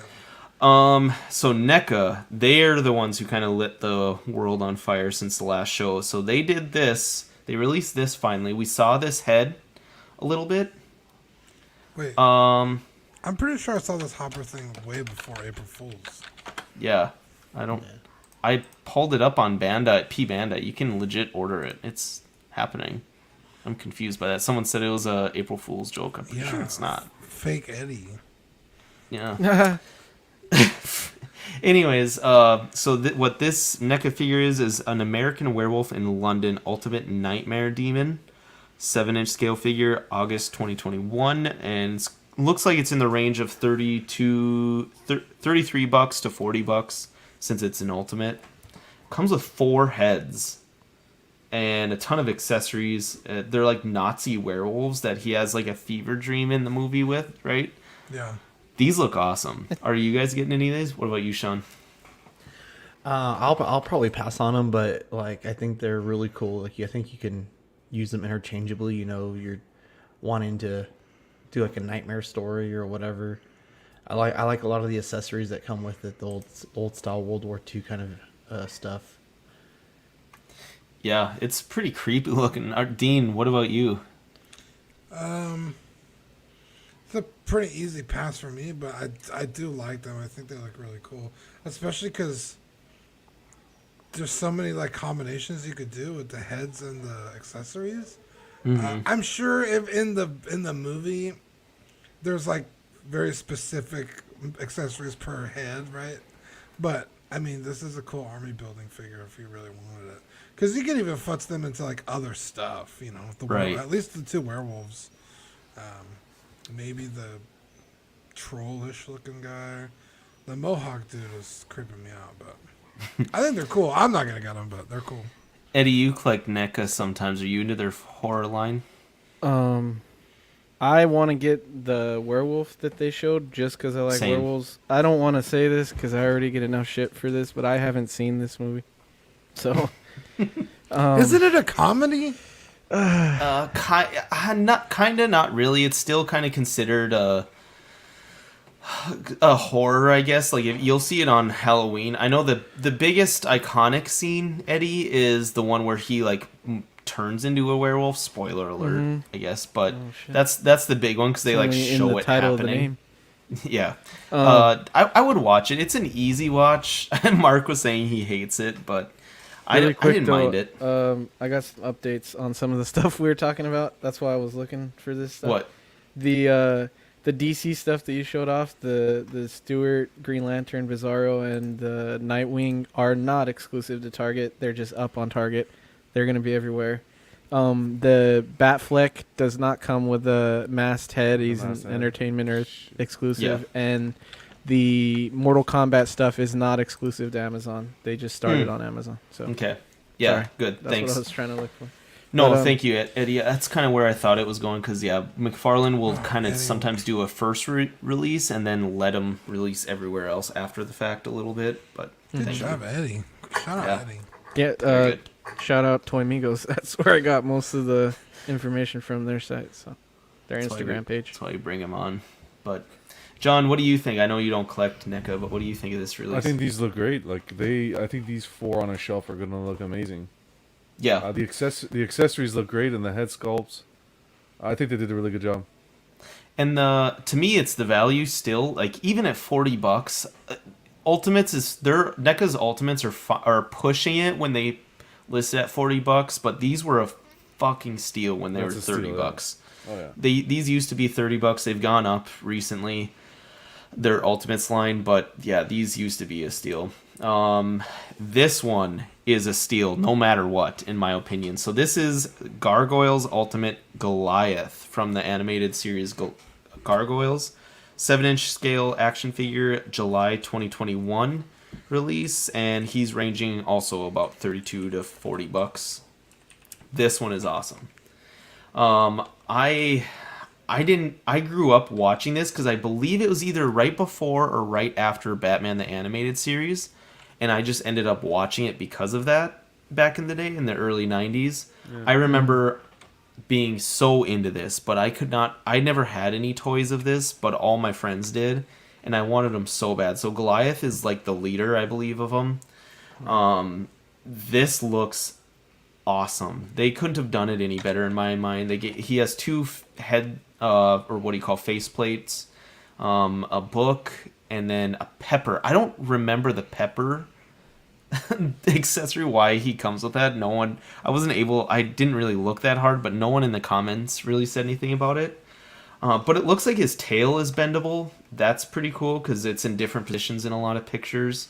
And the wings are huge. Sean, what did you say the dimensions were of this? I think the wings were 16 inches. Yeah. For $40, that's pretty awesome. Are you getting this or pre-order? You do? I do too. What about you, Dean? I did not pre-order. I did not watch the show growing up. What about you, Eddie? I need to pre-order it because I know that it's time-sensitive stuff that it won't be available, so I need to get on that. But I haven't. I want it. I try really hard to not get back into like other lines, but this one's hard, man. I really want this. The NECA's nostalgia My is first there. NECA. Yeah, NECA's variety is pretty awesome, I must say. They do a And good this job is with like, it. it's hard to find stuff for this show. Like, Yeah, anything. there's pops, I think, and then like old toys, but that's Right. it. So I had the pops, the whole, all the ones they released. I had all the pops, and I sold them all when I stopped collecting pops. But this, yeah, I want this. I'm interested to see if he does like realistic looking ones like this, and then if he like does like a Target exclusive line where it's exactly like the animated, where it just, you know, it's less musculature on it. But I still like this. I don't mind that it's all. Yeah, that's a good point, Eddie. You know, I'm sure they'll milk the hell out of this to, you know, do a bunch of different kind of repaint variants. That's what NECA does, and you know, that's obviously how you pay yourself back over time. So, Do you guys really quick? I watched Gargoyles. I remember when I was really young. I think I watched it more than Batman animated series. To be honest, it was more of my thing. But do you guys remember SWAT Cats? Because I think that came I out do not. Hell yeah. at the same time as this. And I like, no one makes shit from that, but I wish they made figures from that show, dude. That was a great I do show. not know what that is. Apparently, jalapeno is like a reoccurring. Goliath eats a jalapeno, and he shouts jalapeno as like a curse word. I did Are not. we high right now? Goliath I tried don't remember jalapeno and subsequently yells jalapeno. Since then, jalapeno has become something of a curse word among the Manhattan clan and has similar usage as the phrase holy cow and the like. It's in a few, it's Interesting. in several episodes. Yeah, okay, I'll have to rewatch it. And I think someone said it's on Disney, didn't they? Disney Plus. Maybe. Right. Yeah. NECA It themselves said it was on it there. was only a couple seasons. It looks like 2 or 3 seasons from '94 to '96. 12 nominations, 1 award. It looks like it was pretty interesting. It didn't. I thought it went on longer for that. I probably watched way more reruns than I thought I did with the show. But I'm just super jacked for it. This was a huge part of my childhood. Definitely getting this one. Back to the Future 2 Ultimate Doc Brown. And this is the 2015 version 7-inch scale figure. This is due in June. NECA teased the pictures for this. I don't believe he's up for pre-order yet. But again, this is the 2015, so when they go into the future version of him, he's got like the clear tie and glasses and stuff. But I think they did the head sculpts of this line very well. I think Jason said he has a couple from this and he really likes them. I found the jalapeno reel. Play it. Too. Hold on, let me figure I out put how it. to... I put it in private chat. Oh, okay. It's only like a minute, but it's like all the different instances of jalapeno. But the one with Goliath is at like 20 seconds. Okay. I'll pull it up here in a second. But yeah, so this guy isn't up yet. But they just showed pictures of him. And then they showed this guy, Shadow Warriors or TMNT something on Twitter. They teased him. Yeah, that's the guy who It's Shredder's Splinter master. learns Yeah, from. Splinter's master. Yeah, so that's Splinter in the rat cage. And I he, mimic the moves of my mimics- master in the Yeah. cage. Okay. Okay, well, Eddie is a fucking actor over here. Jeez. I was transported. I was like, I was back in the 90s for a second. I was, wow. Okay, I'm gonna try and share my screen. I actually do a really good Splinter, but Do I don't it. want to be canceled. Please do it. I don't think I'm allowed to. Whoa. Okay, so I'm gonna try and play this clip for the jalapeno. Is it still echoing? Yeah, right here. It is. Should try one, Goliath.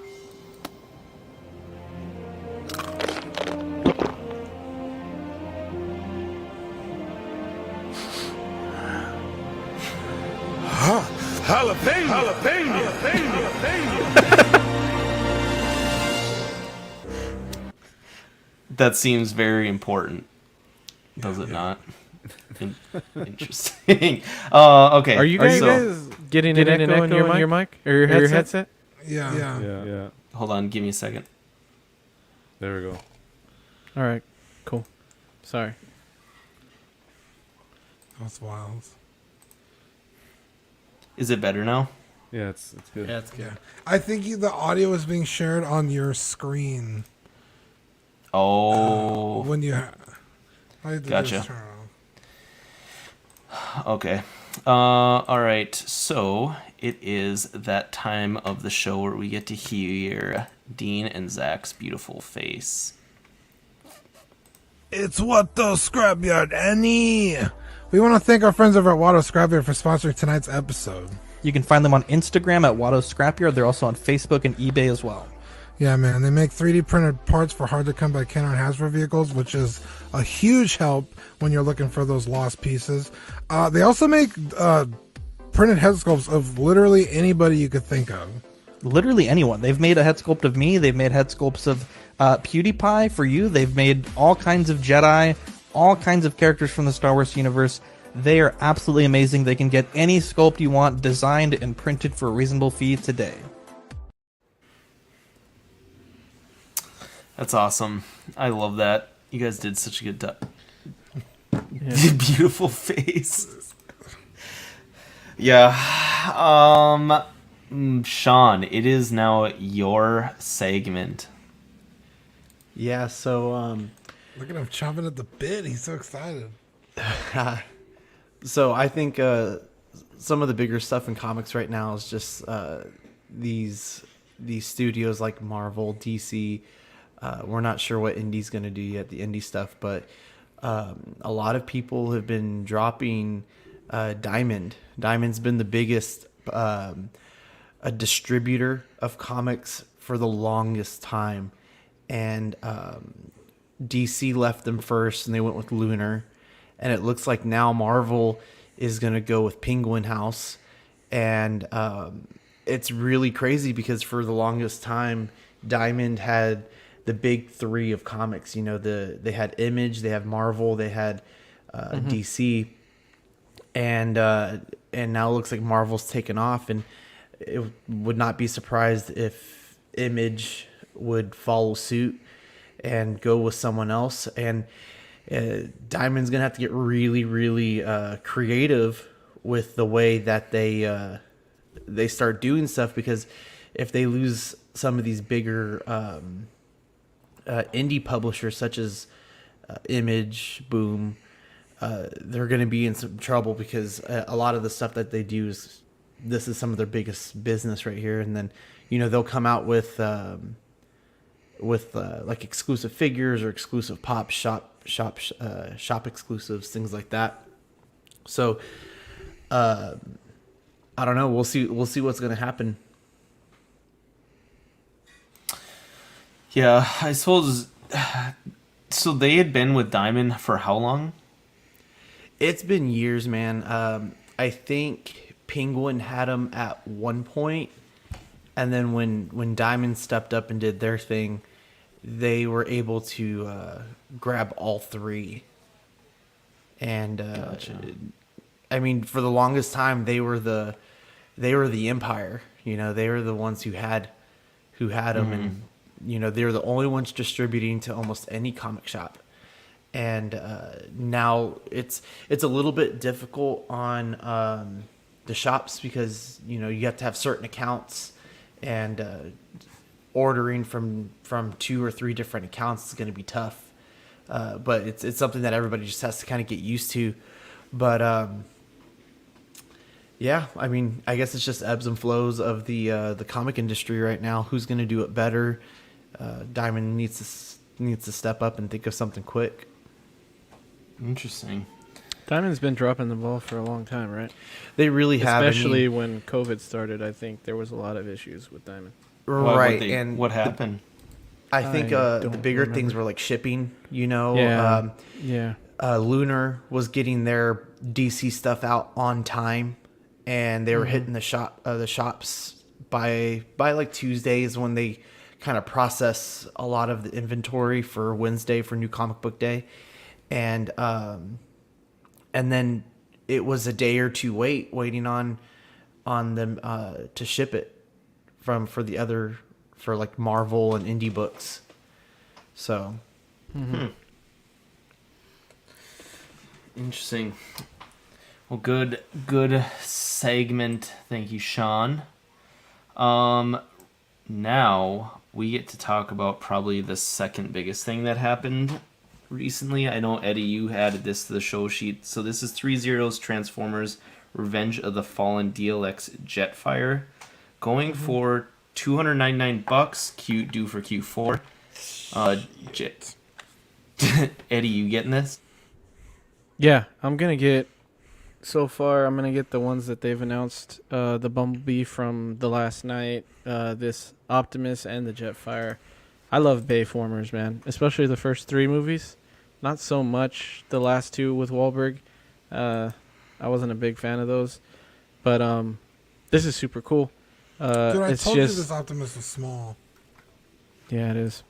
They make premium scale too, where it's like huge. They're like 20 inches or some shit, and they're like $500 to $600 or something. But yeah, that's expensive. And even these, I was telling, I put in the Patreon chat, like, so the Jetfire in the movie, he's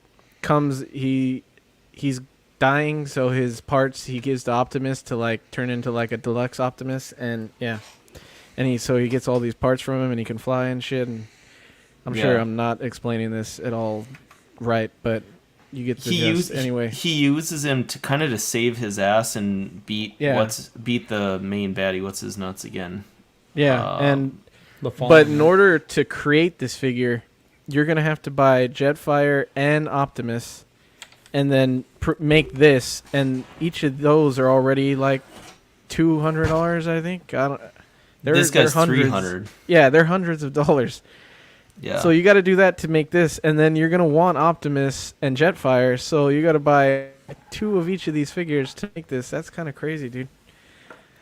That's a lot of big chunk of change to just have this one character. Yeah, that was a good you know?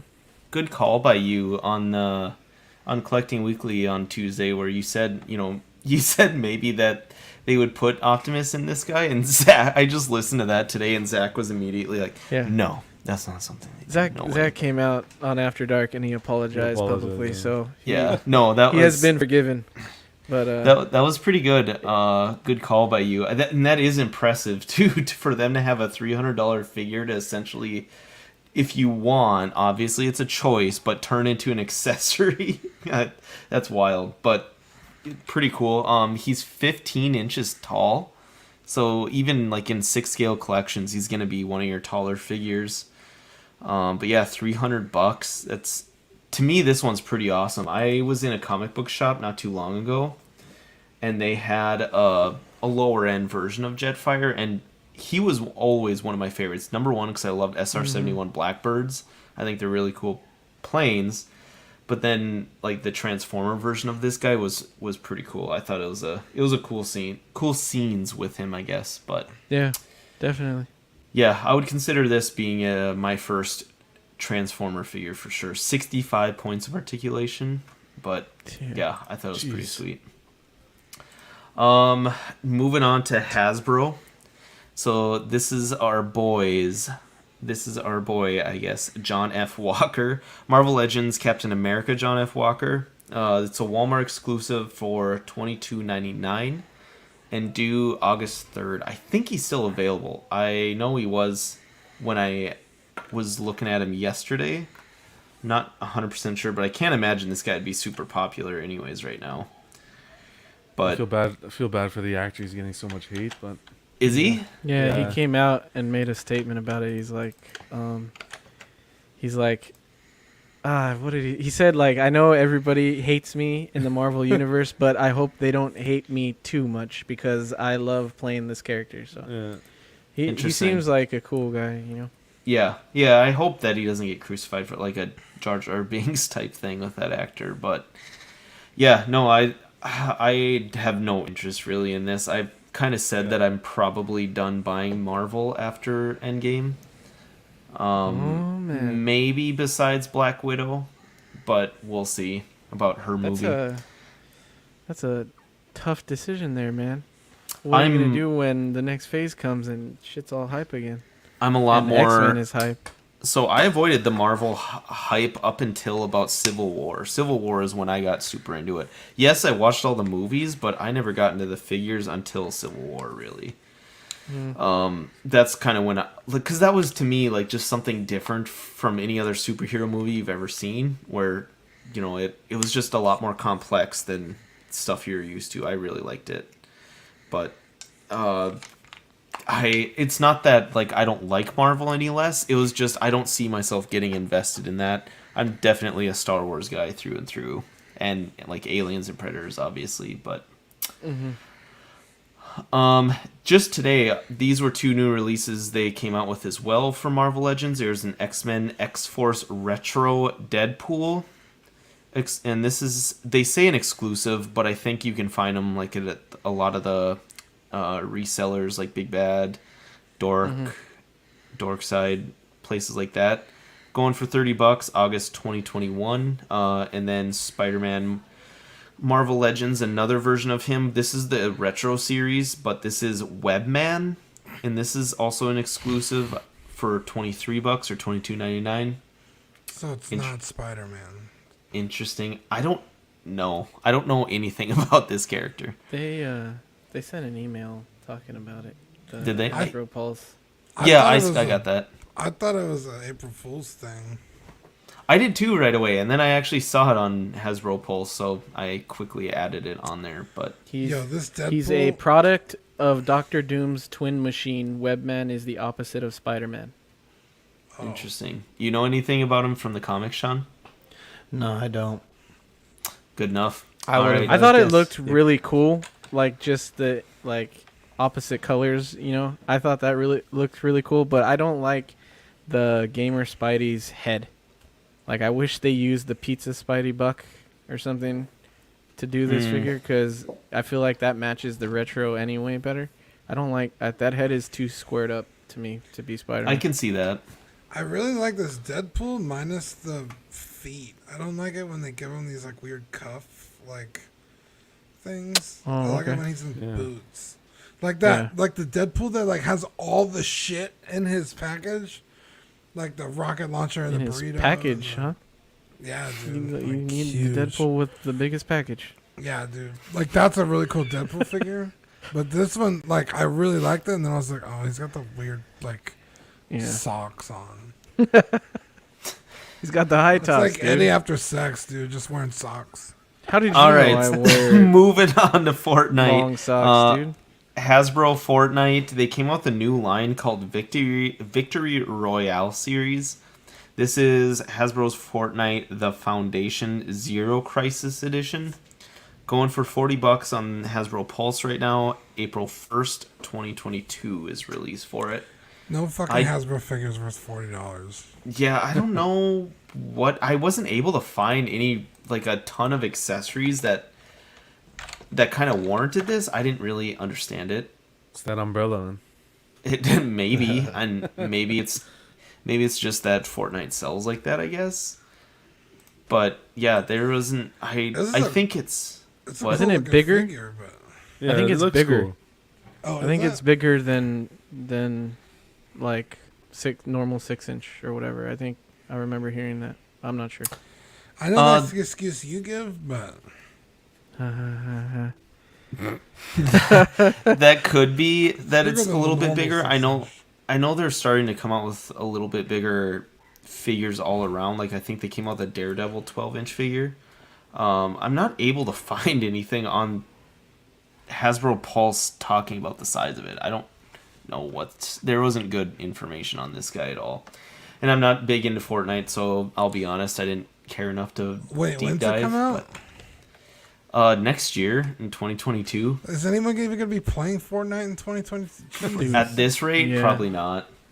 I'm telling you, that shit doesn't die. Beast Kingdom, Darkwing Duck, Dynamic Action Heroes. I'm always going to call it Action because of the way they are. This is 9th scale, 6.5 inches, and this we talked about this guy, but he's 60, almost 70. Actually, he is $70 Q3 2021. Pretty cool overall, but I'm not gonna pay $70 for a Darkwing Duck. Yeah, I mean, I'm sure there's somebody out there who's like wanting a Darkwing Duck in their collection. Very niche. More power to you, but I never liked the Darkwing Duck, so. Yeah.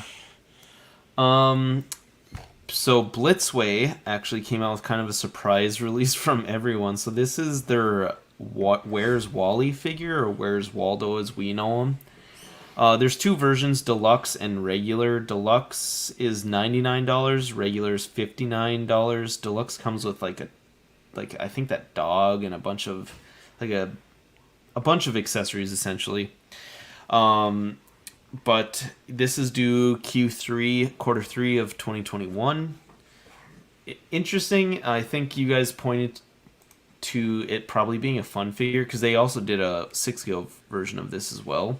Yeah, just like hiding him around in your collection. Yeah, like, that'd be fun for that. Probably not what I would do, but something I would get, but it'd be fun. This is the new elf on the shelf. Yeah. Yeah, I know Jason does that with Deadpool. This would be another good one for that. It'd be fun. Yeah. The last bit here I got is Sentinels Fighting Armor Deadpool. I think you can get this on Hobby Link Japan right now for $104.04, due in August of this year. This looks pretty cool. I'm just not big into the Fighting Armor series that they're doing. Dude, the other Deadpool I didn't like because he was wearing socks. This one's like the exact opposite. It's like too much. Like there's way too much going on. It's just Actually, Iron Man with Deadpool's paint. Looks I like think Iron he Man. looks pretty good. I think this is the coolest one in the line so far. Yeah, It looks cool, but like I like don't the get paint. the line. I was gonna say Yeah, I like don't the get red. the line either. I like that red a lot, Yeah.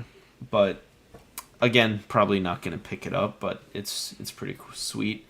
Another thing I wanted to point out was I don't have a picture of it here, but Animal Warriors of the Kingdom Primal action figures. They're 1/12 scale 6-inch figures of fully articulated on Kickstarter right now. Yeah. It's by Sparrow Studios. They are fully funded. Looks like out of their $99,000 goal, they're at $144,744. 21 days to go to back this yet. Typically on backer or on Kickstarter, you can get them for fairly cheap if you do that. I think Big Bad Toy Store even has them up already as well. Yeah, I'm guessing they do. they have one. Well, off the bat, you fucked up the name. Why? What'd I say? Go to the not you. They did. Animal Warriors of the Kingdom. What kingdom? It should have been Warriors of the Animal Kingdom. Those dumb bastards. Jeez, man. You ain't wrong, dude. No, I was like, what fucking kingdom? I'm supposed to know what kingdom these animals are from? that's fair. But there's a bunch of figures that they've already unlocked. I think the first wave. What if they're is 6. dyslexic, you piece of shit? They made it this far and no one said anything? Jesus. These kind of remind me of like less Planet of the Apes? detailed. No, I was gonna say like less detailed Mythic Legends. Mythic Oh, okay. Legions. Mythic Legions? Yeah. Sorry. Yeah. No, they're So you could like futz them in. They look about the same size. Yeah. I mean, honestly, it's a cool concept, right? Like, Yeah, I think they look dope. if you have like that kind of fantasy element in your collection, I personally don't. You know, I just do like Star Wars and stuff like that. But if you do the Mythic Legions, like these would be cool additions, and I bet you, $33. That's way fucking cheaper. They'd be cool Yeah. with Thundercats too, I think. yeah. That's what I thought of right away as That's pretty Thundercats. cool. There's also a gorilla one that I don't see here, but the gorilla one looks sick. It's huge. I haven't seen that one yet.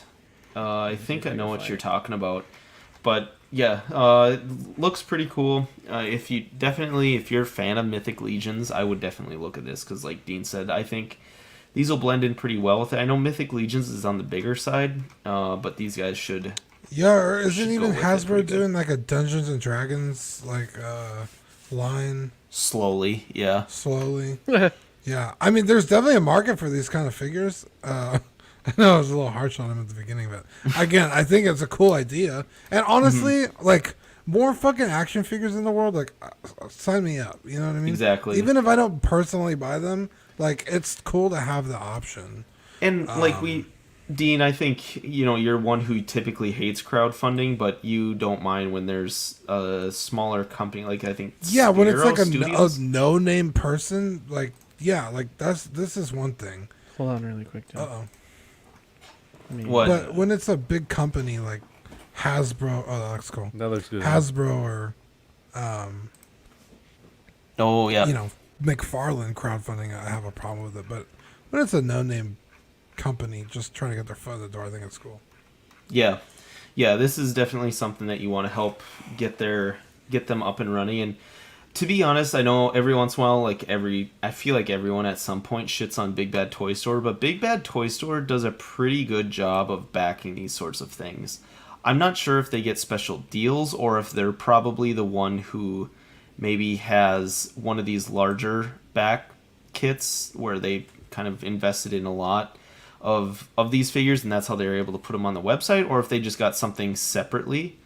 But I know they do their part with backing these sorts of things. So good on Big Bad Toy Store for putting these up too. If you're always afraid, because you're on Kickstarter, you're not guaranteed to get these items. So if you're scared, Big Bad Toy Store is always an alternate route for you to get them, as well as obviously they won't charge you for it if it doesn't go through. But this guy looks like if he's created 8 different Kickstarters, it looks like it's like you're probably in good hands at this point. And yeah, he's had a lot in this. Wow, I didn't realize he's had a lot in this, but yeah, definitely worth checking out if you're a fan of Mythic Legions, or I guess just any sort of mythical warrior type figures. But that was the last thing I kind of wanted to cover here. We want to thank our Patreons. Sean, take it away.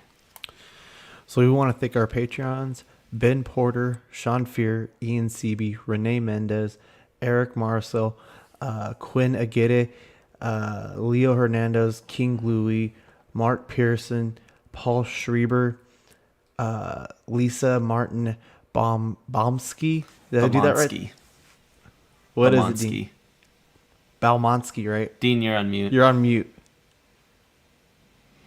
Yes, Bomonsky. Okay. Danny Lee, Deanie Martin, Stephen Krent, Big Fern, King Zachary, Caesar Marquin, Mike Cruz, Bo LeBoyd, Eric Ruiz, Mario Cortez, Steven Percha, Sean Yahtzee, Scott Bradley, Jesse Contreras, Stephen and Maria Stanley, Lord Vodator, Eddie Manzanares, and Joe Corpus. What a bunch of sweet angels. Love you guys. Thank you guys. And for April Patreon benefits, you get the CW Live sticker for collecting weekly, and then the Ox Play sticker. So that's what you got there. The Sweet Angel will get you those for $5 a month, as well as access to Ox After Dark replays. Certified Crispy will get you all of that, as well as an official Certified Crispy certificate on first pledge and assistance with figure fixes by Zach. Message him beforehand though to make sure it's possible. And then What a Guy, $25 a month. You get everything there, including signed Collecting Weekly 18 by 24 silhouette poster on first pledge. You actually get doubles of everything, of all the stickers they send. 1 sculpt a year painted by Darkside Customs, and that's after 3 months, and then benefits of the rest. So there's your choices. We want to shout out our network, where you're obviously listening to Small Talk here. Every other Thursday, you'll find our episode on the podcast uploaded next Thursday. Collecting Weekly every Tuesday. That's where you'll find Dean. We got our buddies Only Fools in Collecting, or OFAC. They alternate Thursdays with us on each side. Collecting Rarities with Rainer and Seth, The Joy of Hobbying. in and outs of collecting with Mario, and he is recording. Is he recording tomorrow? Yeah. Do you guys know? Okay. And that he's on Fridays, and then we got our new show. It's just kind of sporadic. It's when there's things that need to happen. But Collecting Weekly Live Unboxing on Collecting Weekly Auxiliary. That's our Facebook group. And then After Dark.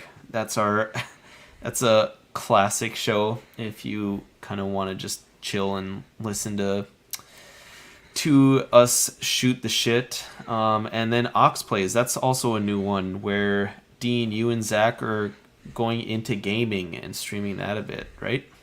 Yeah, in fact, I think my PC will be ready tomorrow. Hell yes. So I'm excited. I also think we have an episode of Among Us streaming on Saturday. I think it's Saturday. Is that going to be considered like part of Ox Plays? Yeah, it'll What? be anything gaming, pretty much. Okay. Yeah, anything Yeah. we do gaming related, yeah. Yeah. I okay. mean, I might even just like be bored one day and get on Call of Duty and just start up a Nice. stream. Like, it doesn't even necessarily have to be like us gaming together. Like, maybe Zach just wants to fart around an LSPDFR, you know, and he can't. He could just log on and do it. That's what's so awesome about StreamYard. Yeah, or we could. I'd hop in with you, Dean. Actually, I don't know how I'd stream through the Xbox, but when the Mass Effect re-release goes on, but Oh, dude, I'm so excited, dude. so jacked. All right, well, thank you guys for joining. It's been a fun episode, long episode. Holy shit. We had some But- good shit to talk about. Yeah, it was good. We talked about some sensitive subjects, or highly debated subjects, I feel like, within the collecting community. Felt good to get it out there. Thank you for joining us, Dean, Eddie, and John. You guys were fantastic. Thank you guys for tuning in to this week's episode of Small Talk, the show where we talk about absolutely nothing important. Have a good night. Love you, Mark. Bye. Yes.